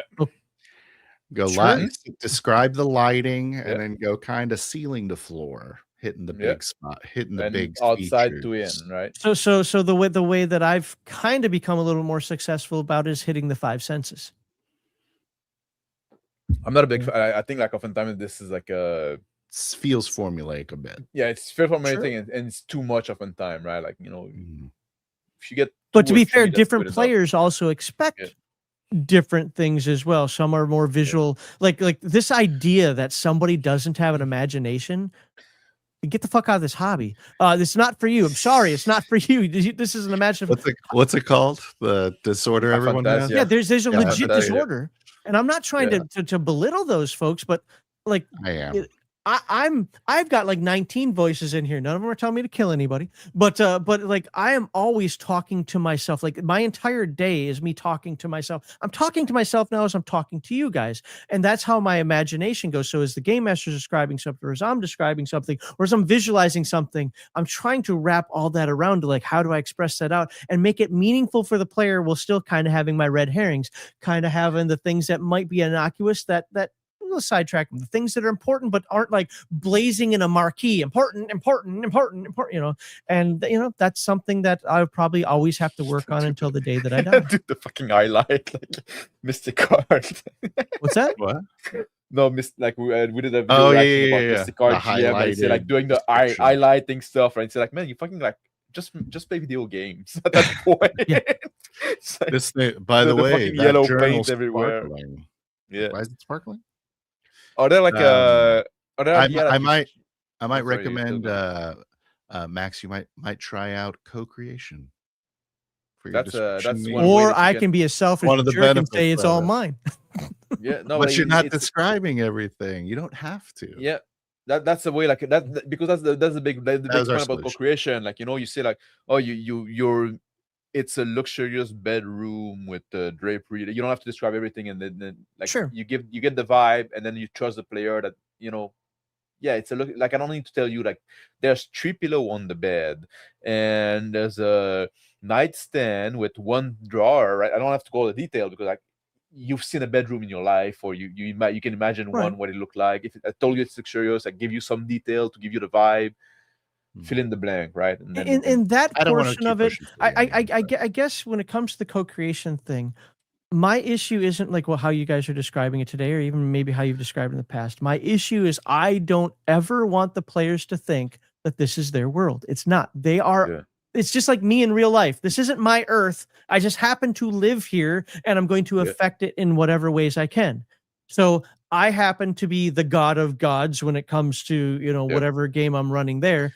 So now, if you want a pen on the again, that writing desk, that's really not going to be an issue for me. Now, I will always have this thing in my head just because of my experiences, and will never go away till the day I die. Is like, what's he trying to manipulate? What's he trying to do? And it's not because I'm adversarial. It's because I played with players that are, and I was a player that was adversarial at one point. Yeah. But no, I probably wouldn't have, unless there's a reason for me to. But what I also don't want to do is to have players say, I'm going down the alleyway and I'm going to jump in the dumpster and hide. I didn't fucking tell you there's a dumpster in here. And that's probably a pretty important thing that maybe I would have told you if there's a dumpster in the alleyway. Yeah. No, that's also like too many action in one round. So it's a different problem. But you get what I'm saying, right? I don't want, but if it's something small or minor, or like I said, in my preference, if the player says, if there's a dumpster here, I want to dive in it, else I'm gonna run backward or whatever. Unfortunately, there's no dumpster here, but you said you wanted to run back. Give me a saving throw or give me a dex check. Yeah. Okay, you made it. You made it around the corner. At least you think you made it around the corner in the time before you were spotted or something like that. Now, I don't want to make this a 4D is the best thing ever. No, but 4D is the way that we would handle the thing you're describing with the dumpster is a proper player would say, I run down the alley and towards a dumpster, and then he doesn't jump in yet, and then you would say dumpster's locked, and then like there's no issue with him jumping in the dumpster or something if you didn't want him to be able to. You see what I'm saying? There's no dumpster, right? Yeah, or you just say like I run to the alley and look for a place to hide, right? Like and then like in the gym. Now that I wouldn't mind at all, because then I could say, hey, there's a dumpster here that you could dive in, something like that. Yeah, that would be the non-co-creation version. Of it, sure. And I'm much more okay with that. That's again, that's how I handle my tables. I just wanted to explain what the move is. It's more about like, because that I've often heard that critique, and the issue is usually when someone describes it in that way is that they've taken like 3 actions versus just taking a single action. You gotta serve the ball up to the GM, and then they can like deny it or not. I'm in an apartment, and I'm gonna go to the circuit breaker and pull out all the circuit breakers. Like, I don't know what apartments you've lived in, but none of mine ever had the circuit breaker in the apartment. Okay. It was always somewhere out in the hallway. So no, that's not here. Great. Now I can't do what I wanted to do. Yeah, you're right. Yep. Good job. You look for the circuit breaker and you didn't find it. Good job. Yeah. Sure. Yeah, that's fair. If it's not your apartment, right? If it's not the character apartment, you probably wouldn't know where the circuit breaker is. So that would be your turn. I look for the circuit breaker. And then like the GM can educate that. If it's your part, if it's the character apartment, and say like I'm in my home, I probably know where it is. So then I would be more lenient. Say if I go to the circuit breaker and pull the circuit box and pull the breaker, then I say okay, right? Yeah, you probably know where it is, right? It's your fucking apartment, right? Yeah. And that's the big distinction too. That you say like, oh, it's my wall and stuff like that. Like that's I think a big point of contention that I see things differently. Like I always say like it's the character's world. No, they live in the world. They live in the world. They live in the world. It's not their world. They live in it. And I'm talking in ownership. It's their world that they live in. Like this is my planet that I live on. Yeah. Yes. But I don't control when volcanoes, erupt and, when a car tries to run me over or whatever. No. The best I can do is react to that. No, but you know the world and you know like the logic of the world and stuff like that, right? Like I'm much more like horizontal in my relationship between like I'm a role play communist. But what about that example Max said? Like if it's your apartment, can I go ahead and just populate the apartment as a character, as a player character? Yeah, depending on the situation, I'd either have you, if it's something we're going to use a lot, then I'd actually have you draw it out. I want to see that on paper. It doesn't have to be inch per inch on graph paper, but give me a layout for it. If it's something that you just need one time, yes, I wouldn't necessarily have a problem with, because it is your apartment. I don't try to take that much agency away from the players. Yeah. There was something that I was thinking. What were you saying, Mr. Matt, or was it a comment that I was looking? Something just jogged my memory and how I wanted to. Oftentimes with just real quick while you're looking for that, oftentimes with the co-creation, we'll have like part of our session 0 we'll say how much co-creation we are okay with. So like James will be like very limited, like pencil on the drawing desk. Yeah. Versus what is the so it's like what is it called? The Driftwood versus Demon Baby scale. Yes. the Driftwood Demon Baby scale spectrum. That went from 0 to 11. Okay. Yeah, it's a scale. Right? It's like you're on the beach, you can assume there's driftwood, or you dig in the horse and you say there's a demon baby, and you rip the demon baby out of it. So if you want to talk about some co-creation that I absolutely encourage my players to do, and it's hit and miss, it really depends on the player, is I love to use things like wives' tales, for example, or myths. Say the pot of gold under the rainbow. Now, I want you to with, right? What's that? You're saying you're okay with this? Yeah. What I actually tell, tell the players to make the world more vibrant, more alive, is come up with some wives' tales. Now, they might be true, they might not be. So, again, this is a real one on Earth, so I wouldn't want you to come up with the same thing. But the whole pot of gold under the rainbow. Well. Yeah. What if you convince the other players, like, no, we got to find this, dude. We're going to find the pot of gold under the rainbow. Then I determine as the game master if that was a real wives' tale, and holy shit, you found the leprechaun there. You got to beat it, got to trick it, got to do something, and there's a pot of gold. Or no, it's rainbow keeps moving away from you because it's just light bouncing off a raindrop or whatever. But you get what I'm saying. Like, I want them to come up with things like that I can be like, ooh, this will be fun to have at some point or to utilize at some point. I absolutely ask them to do things like that. Yeah, vague rumors and stuff is a really good co-creation. I agree with that too. I have a couple more questions I wanted to go through before we move to something else, because like we're having this heated conversation, right? Going a lot of back and forth. I think it's fun. I think we all need to take a deep breath. It's dynamic. Stop being so angry at me, guys. Not in that sense, right? But in the sense, our version of the gift basket. We just pummel you with insults and anger. Are there any idea in the role playing hobby that you vehemently disagree with, but you still find useful to engage with? It's a tricky question. All right, I don't know if I'm going in the right direction. That's vehemently disagree with, but useful to engage with. Like for me, like the Bro SR guy, right? I disagree with the way there, but I think it's interesting to. I think I gained something from looking at their vision of the game, right? And having these 4D guys.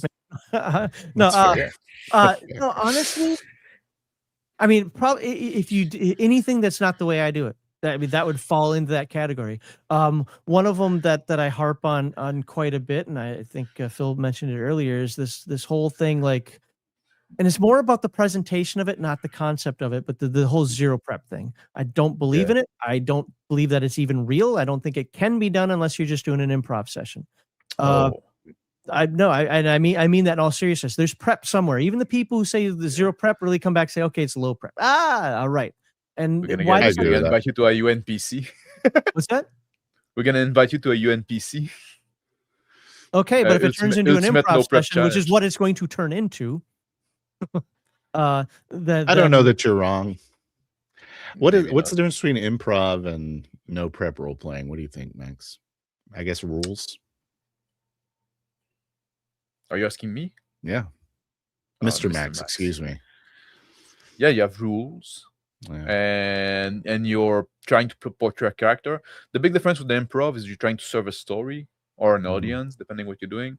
That's true. When you're role playing, you're trying to portray a character. That's a big difference. Yeah. It's like I don't believe in pure sandbox play either, unless you're going to say, okay, pure sandbox play also includes the fact that sandboxes do have borders on them, but it just allows a lot of flexibility.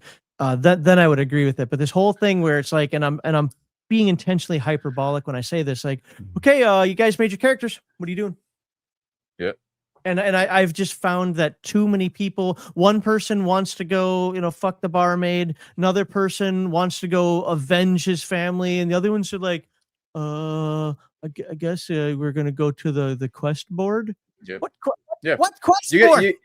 Like that was what I was saying earlier. You get the ball rolling, right? You have to have a premise that's gonna, and then unironically, you just described session 0. It's like, okay, you guys made your characters. What do you want to do? Yeah, that's kind of like a session 0 situation. Yeah. You don't do that at session 1. Yeah, or what do you want to do? No, make character that want to do that, right? Yeah. See, I agree with Not Your Echo on that, where it's like I provide things that they can bite on, but I always provide more than one, depending on how much time they give me. Sometimes they'll literally be like, "Yeah, we're gonna go do that right now." Okay, well, that's what you can go do. Okay, fine. But I call them timelines. I don't know if that's the right way to say it, but that's what I've always called them. Where I have things that are happening. When the timeline goes to 0, the players have the world or the players or whatever have lost. When it gets to infinity, they've won, but there's always more than one going on. You can't solve all the world's woes. You can't. Some things are going to happen. You pick and choose. I can try. You absolutely can try, but you do the ones that work for you. And of course, other things branch off. Other machinations happen. Maybe you slowed this one down enough where you're content with it, and you now want to go to address this other thing over here. You try to solve one issue and you cause 10 other. Yeah, that can absolutely happen. So the point is that the world is, for me, the world is what's in flux, and they're reacting to the world in however manner they want to. Like Heathen Dog and I disagree on this one. There's another one. If you guys decide at the table, this just sucks, we're joining the enemy. Yeah. Okay. Now I might have to stop the session that day and say, guys, I wasn't prepared for that at all. Okay, that just took a flip I wasn't ready for. But okay, let's stop the adventure and we'll come back next week or whenever the next session is, and I will be prepared for you guys to join the enemy. Okay. All right. But I'm not going to stop them from doing that. Where some people are like, no, you can't do that. That's too railroady for my taste. I think you guys do what it is that you want to do, but the world's in flux, the world's in motion. Now, could you, if you wanted to, and have me not consider this be a bad player?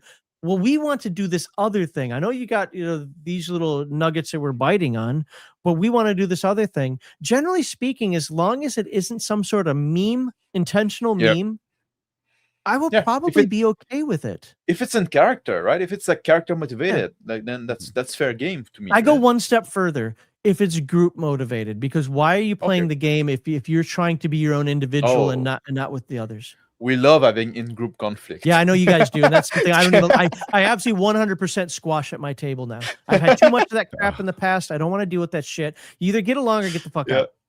But we're not trying to do the 5 to 10 year thing, though. No, that's true. I don't have to do 5 to 10 years with the same characters. They can die. But my thing is, that is just intentional disruption. That's like if these people would not gel and would not be together. And even in the military, there's a fucking hierarchy that says you might not like me, but you're going to listen to me, and this is what's going to happen. But sometimes that happens, right? Sometimes that happens that those characters don't gel and they end up like not working together. Then make a new character.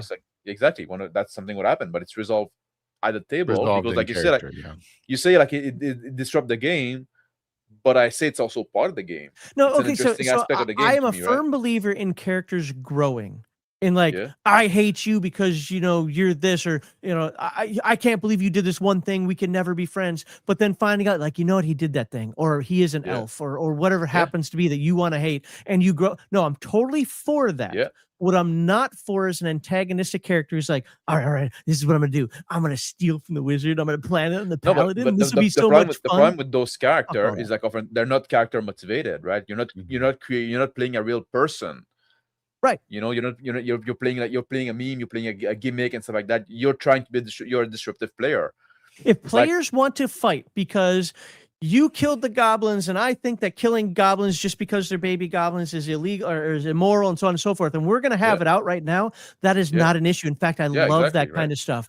But this goes back to the antagonistic player when, you know, we were trying to kill Robbie's wolf constantly, you know, stuff like that. I'm talking more shit like that. That's just like, hey, let's see what I can do to disrupt. Let's see what I can do to fuck with things. That's more like what I'm talking about. No, actual moments that are real character moments that is like, you have got to stop doing this crap. You know that is against my faith, that is against my religion, that you have... No, I'm not going to do I'm looking over here. Well, you're having your little moment over there. This is bullshit. You're done or you're gone. You know, then I'm like these guys are into it. They're doing this thing. Like what Zarian's saying there. Like, I'm okay with PC conflict as long as it's resolvable and temporary. But sometimes, like, the resolution. A character killing in the other, that's a resolution. Or one of the character moving away and then the player making a new one, that's also a resolution, right? And what Elf Hunter said about... I don't like to do this anymore, but this isn't something I'm butthurt over. The whole thing, like, there's somebody with a secret agenda in there. Like I said, I don't like that. I've done that too many times in my life. It's just boring now to me. But I can get that as well. That can be fun. Okay, I'm talking the antagonistic players who are just constantly trying to fight and be like, this is what my character would do. This is what my character would do. Yeah. Well, you know what our characters would do? We'd kick you the fuck out. Yeah, and like the thing is, like, what bothers me with so much with this censor, that's what my character would do, is like, technically, that's what you should do for role play. You should do what your character should do. The problem is not that. The problem is like that your character is not a real person. That your character is you know, that's a guy that wouldn't have made it up to the adult age without being kicked. Without being killed or like having his ass severely beaten or learning a lesson, you know, an ass whipping never hurt nobody.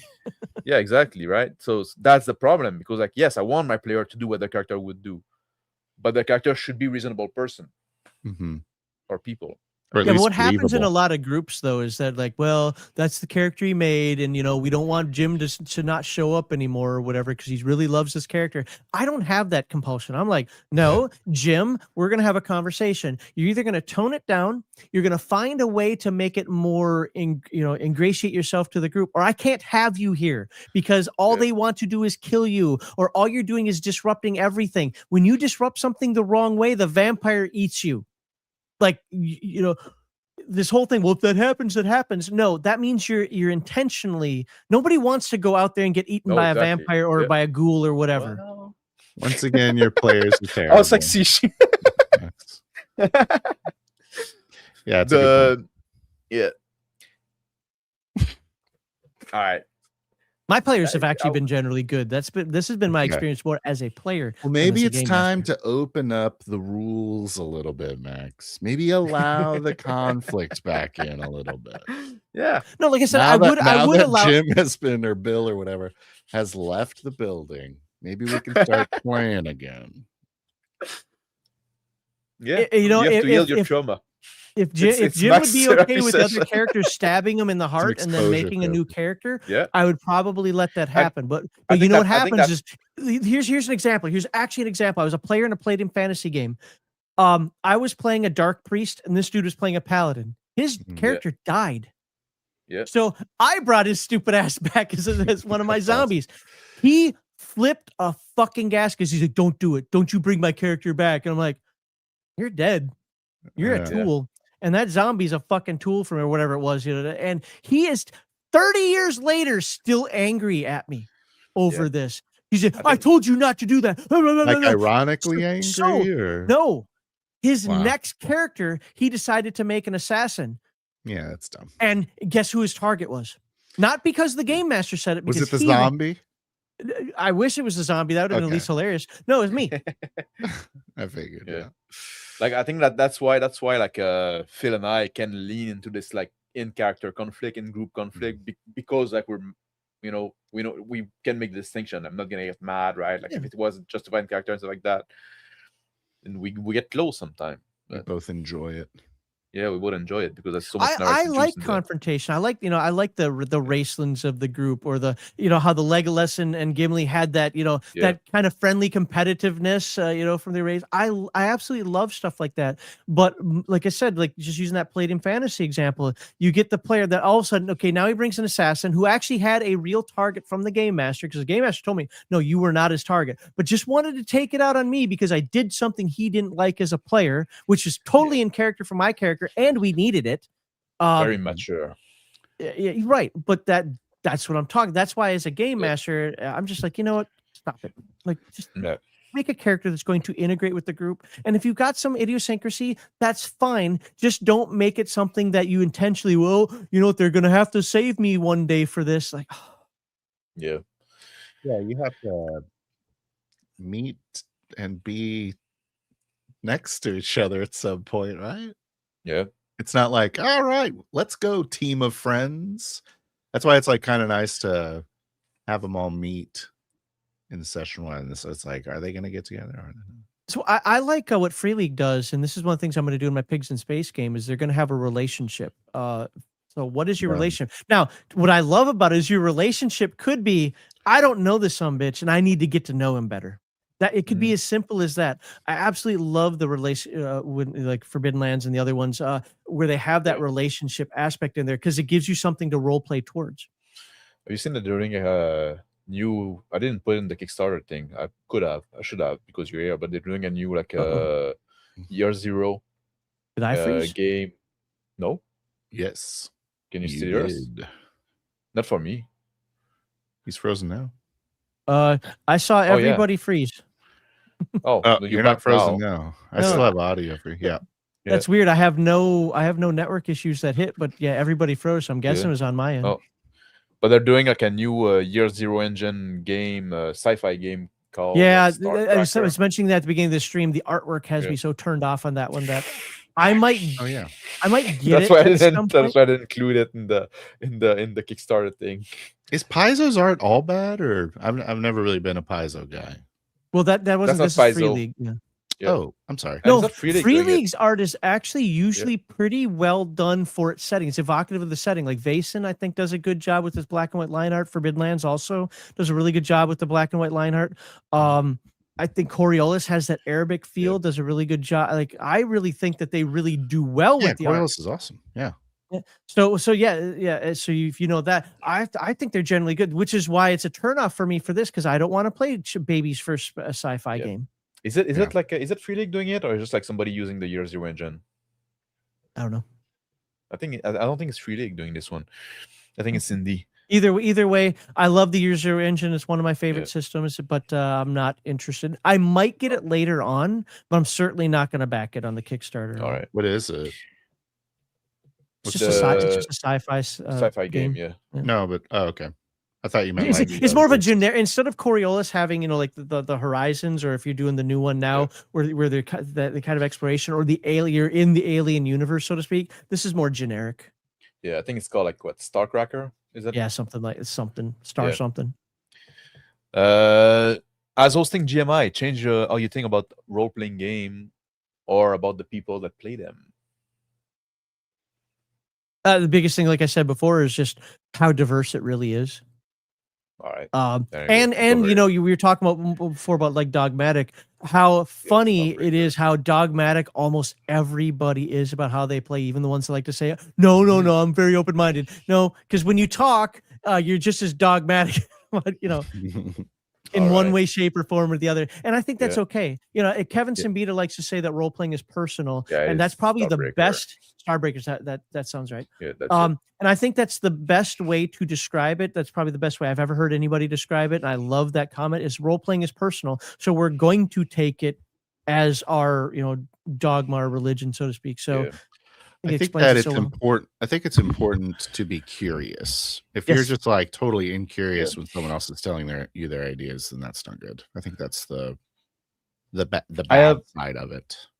I have one more question I want to ask, and then we're gonna move on. And if you want to leave at that point, I'd like you to stay, because like then we're gonna have some fun. But like, if you want to leave, I understand it's late. I don't like fun. I'm leaving. What is the one thing that you would like to see change in the hobby? Because there's definitely more than one. Top three. Okay, so, if you want to run, the biggest thing, and I don't know if this is a change. It's almost like the antithesis of a change. No, I'd like people. Okay, you know, I got it. I want older gamers, experienced gamers, to not vet, but to train newer gamers better. This whole crap where it's like, do whatever you want, whenever you want, however you want, it's just fine. No. And this goes to the other one. There are reasons why traditions, tropes, and things that we did exist. You know, there's a reason. So if I saw Phil go away, am I here? Yeah, I feel like I'm here. Yeah. Okay, well, I got a spinning wheel for me for a moment, so I didn't know if that was me or not. I didn't get anything. I think it's you. Okay, the thing for me is that doesn't mean everybody has to play the same way, but stop telling me that we're some sort of istophobe because orcs are monsters, and that's what they are. They are not character classes. They're monsters. Now, you might make your own game, say Earth Dawn, where orcs aren't monsters. That's fine. But stop telling me that my D&D game, I have to treat them like they're people. They're made by, maybe it's a goblin, so made by Grumsh, but they're made by an evil god to do evil things. Therefore, we kill them. That's what they are. And stop trying to turn these fucking tropes on their head, which will be the third thing that I'll say. My biggest pet peeve on character creation is people who play against type. I don't care if you min-max. I don't care if you do something that's viable. I don't care if you have a new twist on something. But playing against type is so lazy. And game designers are doing it now. They're like game designing against type. It's like, stop it. Driftwood kind of fucking phenomena. You know why Driftwood is so popular? Because or so prominent, so known? Because he's the only one. Yeah. That's why. Not because you're also him and he's also him and he's also no. Screw that nonsense. Stop playing against type. Find a way to be interesting within the type of whatever genre it is that you're playing. So I think all three of those things kind of go hand to hand, where we're not doing a good job of educating folks as to why these tropes exist, why they're important, where they come from. And if you want to change it, that's fine. But here's the avenue to do it. Not just to say that, oh, everything you've done for the last few years is wrong or whatever it happens to be. All right. Well, thank you, Max, for your time on that. Like I said, if you want to stay, I think I'd like it, because I think the next segment that are coming are fun, which this is what the show is all about. What the show's about. It's about the fourth hour. Okay. Because now we're gonna go do my wife's what we call here. Yet, so I'll hang out. The exposition. Oh, you like my graphic, Max? Phil, get your fucking wheel ready. Honestly, you had one job. Think about it. The wheel. Yeah. So I can explain while you get that ready. I'm gonna explain what it is.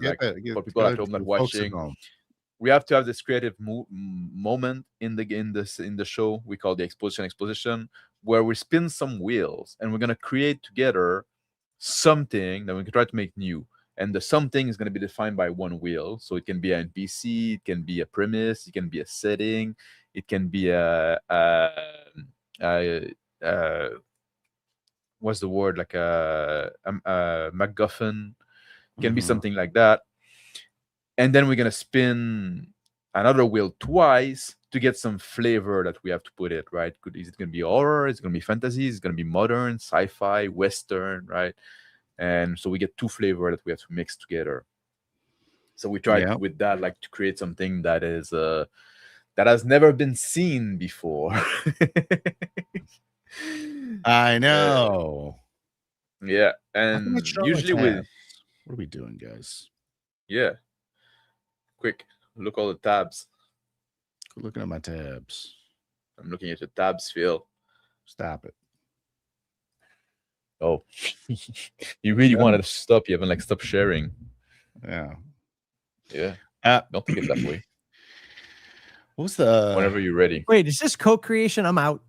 Oh yeah, we're creating. Yeah, we're creating. It's not co-creation because it's done like it's prep, but it's prep.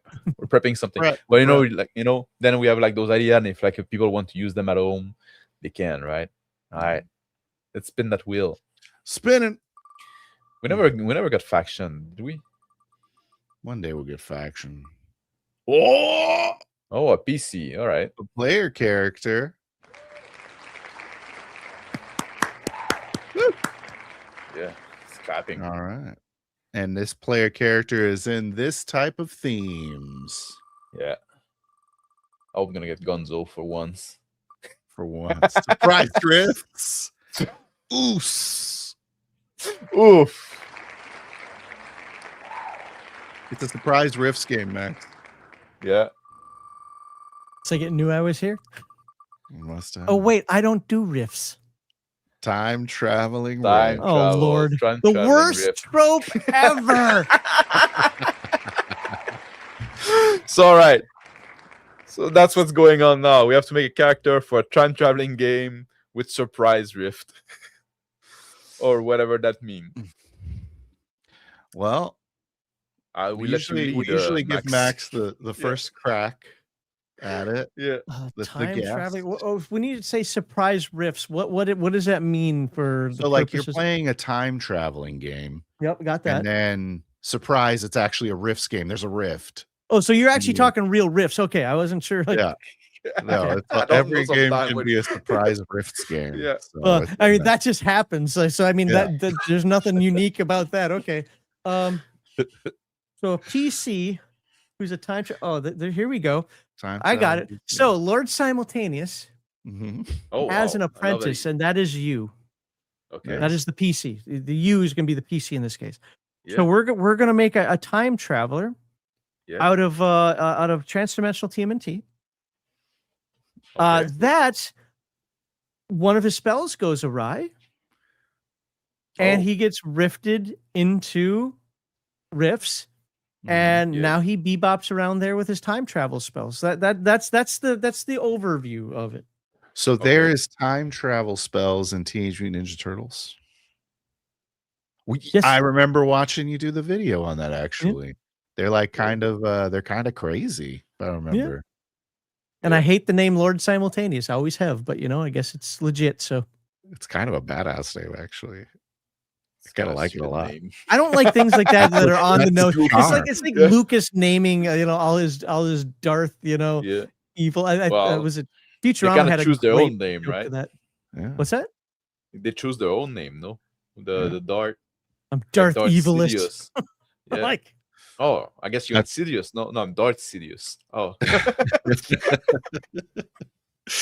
Take the in out, and then Darth. And then put the Well, damn! I guess we nailed it. I don't know. Did we? Well, that was just a 10,000. Don't we have to dive into that more? Or? Yeah, we can dive in more. But it's pretty good. So it's TMNT. Let's talk about goals and motivation.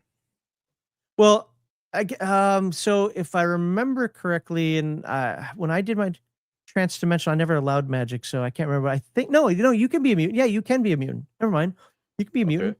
You don't have to be one of the Time Lords. I was thinking you're an apprentice. You could be just an apprentice to the Time Lord, and his spell went awry, and now you got rifted to rifts, and you're like, crap, I'm stuck. I got to get back into the other time dimension. Yeah. Like, how do you do that? So it's like time travel is through some sort of dimensional. So time travel and transdimensional TMNT is through these things called twists and cycles. Twists, if I remember correctly, are the narrow ones. They're like in our modern age, it's 125-year jumps. And as you go back further and further in the ages, those jumps become 1,000 years, 5,000 years, 1,000,000, whatever. And then cycles are more like epochs. It's more like, I'm going to the Mesozoic. So you got to hit. So you don't get to the actual year specifically you want. You get close. Yeah. But you can probably predict the dinosaurs that'll be around you when you get there. You go there because you want like a T-Rex omelet, right? So you get some eggs. T-Rex omelet. And then a shifter comes in. What is the goal and motivation of this character? this apprentice. Well, see, wouldn't that kind of depend on if is this the Time Lord himself who misjumped, or is this the apprentice that is now just kind of stuck on his own? That's if it's what a I'm PC, saying. I think it's more interesting if it's the apprentice, right? Okay. He's trying to get back into this, like, was it twists and? But if he's the apprentice, he doesn't have any of those abilities. Right, but he has like some sort of techno wizardry device. Well, but he know that those abilities exist, so now you want to learn them. Oh, no, you're both a little off, but little on, and this is awesome. So, the time travel device, he would know how to make it. Like he would know how, like he's got the skills to make the time travel device. He just doesn't have the equipment and so on and so forth. A techno wizard could help him out with that, but it's probably going to be like, dude, this isn't even. What are you talking about? This isn't possible. If they could get their, their noggins together, a techno wizard time travel device for TMNT. Kevin and Sean are going to be on my show tomorrow. I'm gonna bring that up to him and be like, we solved rifts. Yeah, there you go. So he needs to somehow. Maybe he needs a ley line walker as well. I don't know. But like, I feel like you need to get back to the rift so that you can go through those. What's it called? Twists so it's twists and cycles for the time travel. But yeah, maybe probably the needs like a interaction nexus. of those. Maybe those. Yeah, the interaction of those can is like in some other plane. Oh, we can have more fun with this. No, he has to go to Phase World, so he has to go to a true sci-fi setting. Yeah. Oh. And then he's got to go deal with something in the 3 galaxies somewhere that actually that's the whole fucking campaign, right? That's the whole campaign. Oh, yeah, that's right. Yeah. We don't want this just to be a one shot, right? We want this to be a deal. Well, then we got to raise the stakes a little bit because I'm trying to get back home is not enough for this techno wizard to hang around. There has to be some sort of doomsday situation, unraveling time. Well, the techno wizard could just be an NPC. If I can't get my MacGuffin back to Lord Simultaneous. But if the techno wizard's an NPC and he has to go gather all these parts for him, techno wizards there's probably other PC around, right? So maybe like And by the way, Kevin actually wants to make them NPCs in the future. He wants to remove them as player character classes. Yep. No. But like maybe the reason why his master was trying to send him back in time and then it flopped and he went back in a different dimension was because there was a cataclysm coming up home. And we're gonna send you back in time so you can avert this cataclysm. So now he has to go. He lost his returner. Yeah. Not only that, but now maybe it was meant to be a one-way trip. But he was like sacrificing it. Oh, so he's gonna know it. No, come on. I think it'd be more fun. Like, no, we got you. We'll bring it back, and then he gets there like, "I sucker." All right. He's like, no. He's like, no. He gave me this device to get back, and then the guy holds it. It's like, it's just a time capsule. or he slaps that button and just falls apart like plastic junk. Yes. Just a note that says, bury this at these coordinates and have a good life. Like, oh shit. I like it. Yeah. Yeah. But he's trying to get back because he's actually married. He's got a family. Yeah. In time. But also like he didn't actually go in the past where he was supposed to go. He went into this other dimension, right? Yeah. So it's because it's more than one complication. The surprise rift. So not only like he's stranded, he's stranded in a different dimension. And dude, he's got a time travel device. But if you know anything about transdimensional TMNT, there are dimensional devices and time travel devices. He has a time travel device. That's not going to help him at all. He has to get a dimensional device now. Yeah. There you go. Yeah, it's a phase world for sure. It's a phase world campaign now. Yeah. Yeah, it'd have to be. Maybe I would maybe some what's that called? The Splugorths? I don't know what it's called. It's Splugorth, yeah. Yeah, I just want them involved. I don't know why. Because they have the cool slavers? I don't know what they are. Mainly because of the hotties, yeah. Oh. The hot Atlantis art. That's why. This is not a Splugorth itself, but this is a Splugorth slaver. Yeah. That's the one. The slave. Got me through many teenage nights. Yeah. There you go. So did we nail it? Yeah, I think we nailed it. I think we got like three awesome ideas. Each one of us gets to be one of these guys. Okay, yeah, let's all be a character. Oh yeah, maybe maybe that's the whole thing. One of us is a time traveling potential mutant. I think that one of Techno us Wizard is still allowed. And one of us is like and one of us is just a native from that world. The phase world the guy. Yeah, the guy who actually takes his place is like, hey, where do we find a locket or the mineral that's going to allow us to jump dimensions? And of course, the Techno Wizard is then like, okay, what he really means is we need to find some X, Y, and Z crystal, blah blah blah. And you're like, oh yeah, we'll get you there. A nice phase world city rat. It's all campaign now, right? People. Yeah. Oh, Max froze for me. Already, not for me. No, I mean you, Mr. Max froze. Excuse me. Yeah. Oh, I was just like moving. You lost a frame. Oh, sorry. It's okay. Nailed it. Okay, we go to the other wheel. Nailed it. We have another and last segment that we call. You want to explain to the folks? Here we go again. Here we go again. You're gonna love this one, Max. Okay. Because that's the wheel of rants. We split another wheel.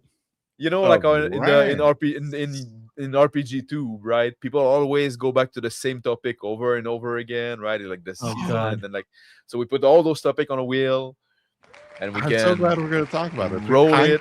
Started talking about it. Yeah, gimmick in RPGs. There you go. You want to rant about that? You have something to say about like people using like RPG using gimmicks? Yeah, like Dread. With the Jenga tower, Jenga nonsense. Yeah, the seven candle. Okay, yeah, no, I got one. I got one that'll upset a lot of people too because a lot of people like this. Don't fucking put cards in my game. It's dice. That's it. No cards. It's even Free League. I change all that stuff to D6 or D10. I don't. Cards are stupid. In Deadlands, I kind of get it because at least it's thematic there. Yeah. But no. Get your stupid cards out of my game. When I'm playing BattleTech, I'm not using a deck of cards to determine initiative. I'm rolling dice like a real man. I can count. I can do math. Men use cards. I fucking hate cards. All that nonsense. Men can play cards. It's fine. Real men? Well, you can play cards. That's fine, but not in RPGs. And then actually, to piggyback on that, to also hit Savage Worlds again, use real words. Bennies. You sound like a fucking 3-year-old.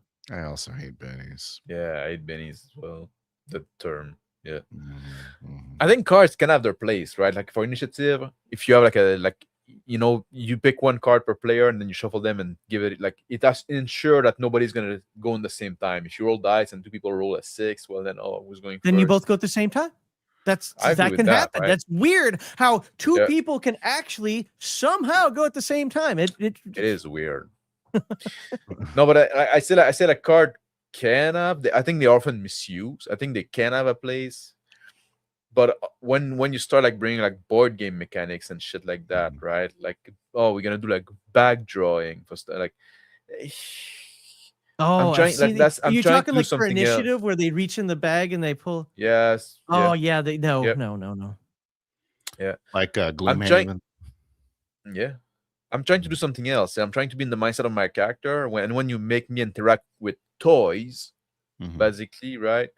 Then that draw me out of my character in a sense, right? I'm no longer looking at the world through the eyes of my character. Perfect that you call that gimmicks, by the way. I think anything that isn't pen, paper, dice. I know some people do their character sheets online. That's fine, whatever. But it isn't like the rule book, dice, imagination, pencil and paper. Everything else is a gimmick after that. It's unnecessary. You don't need it. I don't want it. Yep. Okay. So I would say it's kind of what we were talking about before, where I wouldn't hate the idea of using a deck of playing cards if it was like a Western. Yeah, like Deadlands. Or like something that like where it's a nod to the tone and the theme. So you could have like those kind of tarot things that have like art related to the game potentially. I think that's when a gimmick is done best. But it's still a gimmick. I wonder, because you talked about gimmicks take away immersion or are counter to immersion. Is it any more of a counter to immersion than dice themselves and Why is rolling dice not immersion breaking? Because rolling dice is very unobtrusive, right? It's like it can be done like so fast, and we're used to it. Yeah, flip a card, yes. When you get to shuffle the card, it's more demanding than rolling a dice. Yeah. So there's that. Yeah, you can kind of do that brainlessly. No, man. If you're like deck building, obviously that's different. But like just like shuffling a deck of cards to do it. But I'm just saying, like, dice kind of if it's the alternative to dice, then I don't really think you are pushing past what dice are doing anyways. You know? Yeah. Like I've seen like a game like there's like Fate of the Norn, right? Like that you have to flip runes and stuff like that. And it's thematic with the game because it's the Viking inspired game, but it's also like it doesn't add much. I would say that is not a dice replacement, and in which case I would say that that's like in that minis on maps, and then we're I think that's more immersion break, but I don't know. That's kind of where I'm at. I'm kind of like, and what my point is that I used to think that these types of gimmicks were just like antithetical completely to immersion. Now I'm kind of have a softer opinion about it because it's not really any different to me than actually picking up dice, which don't look like anything in the game. Well, yeah, but it depends also. Like when we talk about delivery, dreads, right? Yeah, when you have to like to succeed your action, you have to successfully pull a block from a Jenga tower, right? Yeah, that's fair. And then like that's an horror game, and then like you say you're gonna be stressed because of like you don't want to make the tower fall. So it's it aligns, but like it's no longer in character, right? Like I'm no longer thinking in character. I'm like focusing on this Jenga tower thing, right? And it can be a fun party game, not opposed to that. Mm-hmm. But as our role-playing game, like you're moving away from it, right? Role-playing games are pen, paper, dice, rulebook. Yeah. Anything else is a gimmick. Now, you can have a good gimmick, bad gimmick, or whatever. Anything else is a gimmick and unnecessary. And I think that the weirder that people get about adding these different things, like the whole Jenga thing and so forth, I don't know if they're just trying to, strike lightning or, get struck by lightning, so to speak. They're like we're going to find the next big thing, or if they just like clown shoes, and I don't like clown shoes. So yeah, Daryl say like I'm more being devil's advocate because I pretty much totally agree with you guys, but I just wanted to play the devil's advocate a little bit. Daryl mentioned like the Blade in the Dark retro time gimmick. Like I think that's also apply, right? Like those mechanic, but. They're not gimmick in the sense that you don't have toys at the table or whatever, right? You don't have like an extra material stuff, but you have this thing where like it would be under the umbrella of gimmick though, for sure. Yeah, it's a mechanical gimmick. Torch mechanic would be a gimmick in that case. Torch mechanic would be a gimmick, which I'm not like. It's the big innovation in the sense of a Shadow Dark, and it's the part of Shadow Dark that I like the least, in a sense, right? Like this in time, and I think also that. It's get in the way of immersion and role play. I'm much less against that. I'm actually more for that kind of stuff than I am tokens and Jengas and cards and whatever else. If your game has a gimmick, that'll just help me determine is it a gimmick that improves the gameplay or makes it it enhances the setting, because obviously that's most important to me, then okay, then it's fine. But if it's something that you're just putting there to be silly or just gets in the way, then but like in Shadow Dark, you again like bringing something out of character as a consideration in the narrative, the way the game goes, right? Like now you have to consider like a real-time clock in a sense. So you also, even though like you basically you need to bring something too. You don't only need your pen, paper, character sheet, and dice. You also need a clock to keep track of time. So there's that, right? I mean, it's not really a big issue. I mean, not all gimmicks are inherently bad, but they are gimmicks. Yeah. Yeah. What's a good gimmick? I like the push for Free League. I like the push mechanic. Okay. What is that? So in Free League, if you fail a roll, you can push. So the way it works is, well, I'll do the Forbidden Lands. It's the easiest one for me to just rattle out.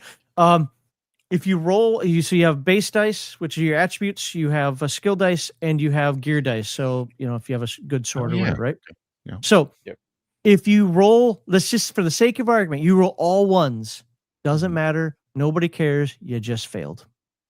But if you decide to push your roll, you wouldn't actually be able to do that because they're all ones. But let's say you rolled dice and you just get random numbers out there, and you didn't get a 6 or you didn't get enough 6s for what you want to do.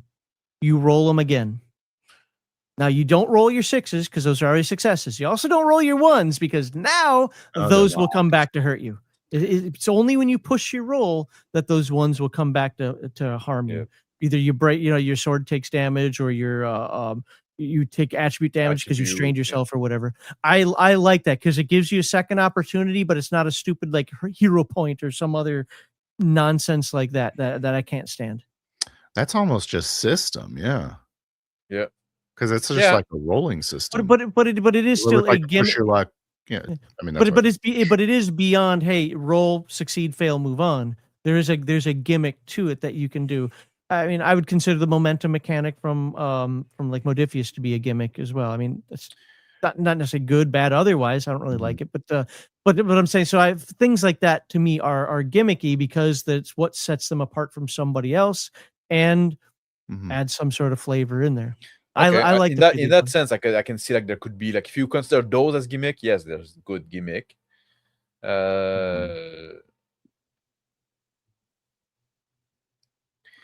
mean, if you don't, then I'd have to think deeper about it. Obviously, the torch mechanic, Like when we think about those things, I think like the gimmick that brings, for me, like it's when like it brings something from that is not in character. Like if you ask like some player skill, or if you ask some like out of character consideration, like then like you fall into the bad gimmick. Yeah. Party game, right? Party game kind of shit. Yeah. What do you think? I don't see. The thing is, I just don't play a lot of games with those kind of things, so it's hard for me to. And maybe there's a reason for it.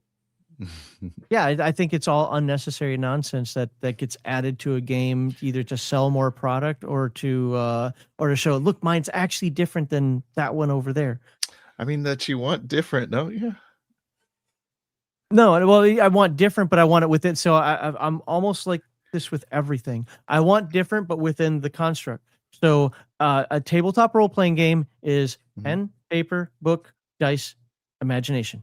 That is it. Nothing else. That's how I want every single role-playing game I ever play to be.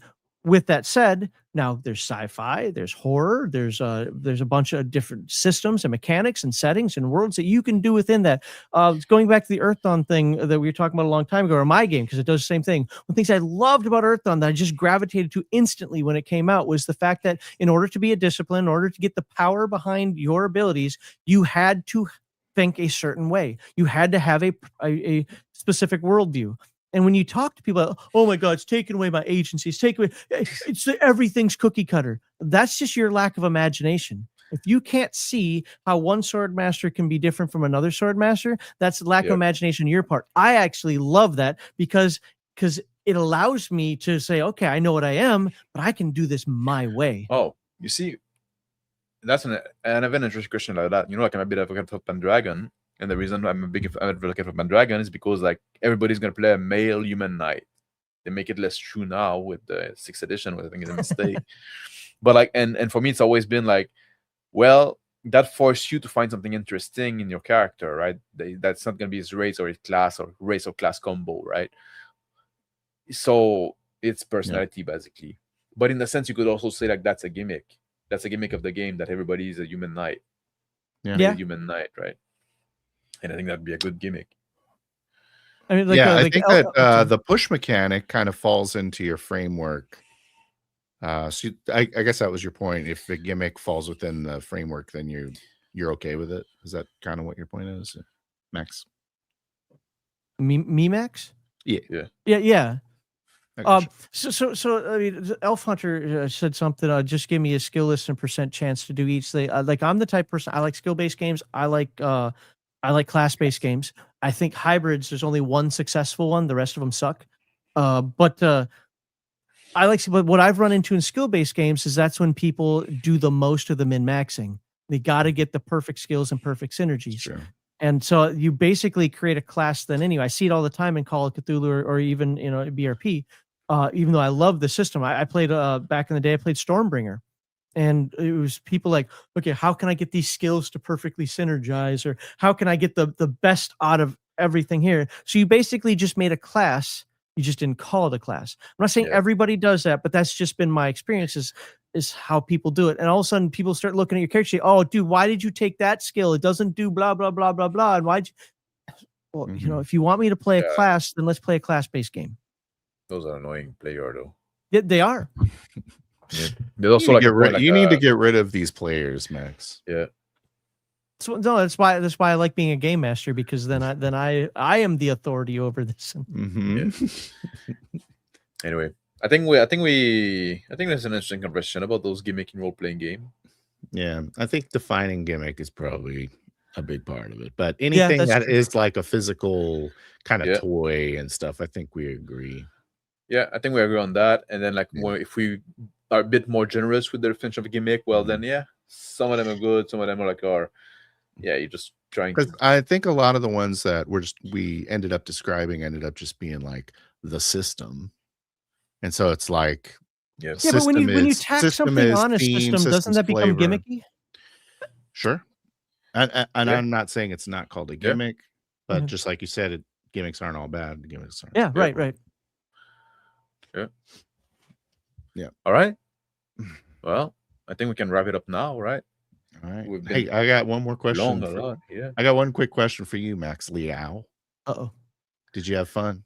Absolutely. Yeah. I always have fun doing stuff like this. I did have fun. Did you, Phil? I had fun. Yeah. And I hope people watching at home had fun. If you watch live or if you watch on the replay. Thank you, Phil, for joining me, and thank you, MaxLiao, and happy birthday again, even though it's past. Thanks for inviting me. Yeah. Thank you for coming, and thank you for sticking long like that, past your bedtime. I have a live stream at 11 in the morning tomorrow. Yeah. So yeah. Good luck with that live stream. You're talking to Sean and Kevin, Kevin Sambita and Sean Owen Robertson from Palladium Books, and the topic is about burbs. Kevin actually wanted to talk about this one specifically. It's about playing riffs in the burbs. So something I'm not knowledgeable about. Okay. But I think the whole idea is the fact that, hey, we got these offshoots of the cities. Everybody either wants to play in Chi-Town or they want to play in the big wilderness. There's so much you can do in these little shantytown burb areas, and I think he just wants my last riffs game was in the burbs. Oh, well, then tomorrow will be awesome. Find out if you did it right or wrong. No. Or maybe that was the one with my friends, by the way, guys. The one I'm talking about. Yeah, the one we talked about on that show a lot. We followed the development of it. It's quite a roller coaster. But thanks again for having me. I really do appreciate it, and this was absolutely a fun time. Next Friday, I'll be on GMI with you again, right? We'll be talking. I think it's something more to do with combat, because I know this is the month of combat, so I don't remember what it is off the top of my head, but we're gonna be talking about. Yeah, it's gonna be good anyway. So people should just tune in. I might try to wrangle Crispy and Max into a session 0 tomorrow. Session 0. Oh yeah, new session 0. Yeah. Tomorrow I might not be available. Brian and the wine. Maybe not. Yeah. Maybe not. Yeah. Okay. Maybe next week though. Yeah. All right. So thank you. I'm gonna press on the button now. That's how I end my stream. That's what I say when I end the stream. I'm pressing the button now. Take care all.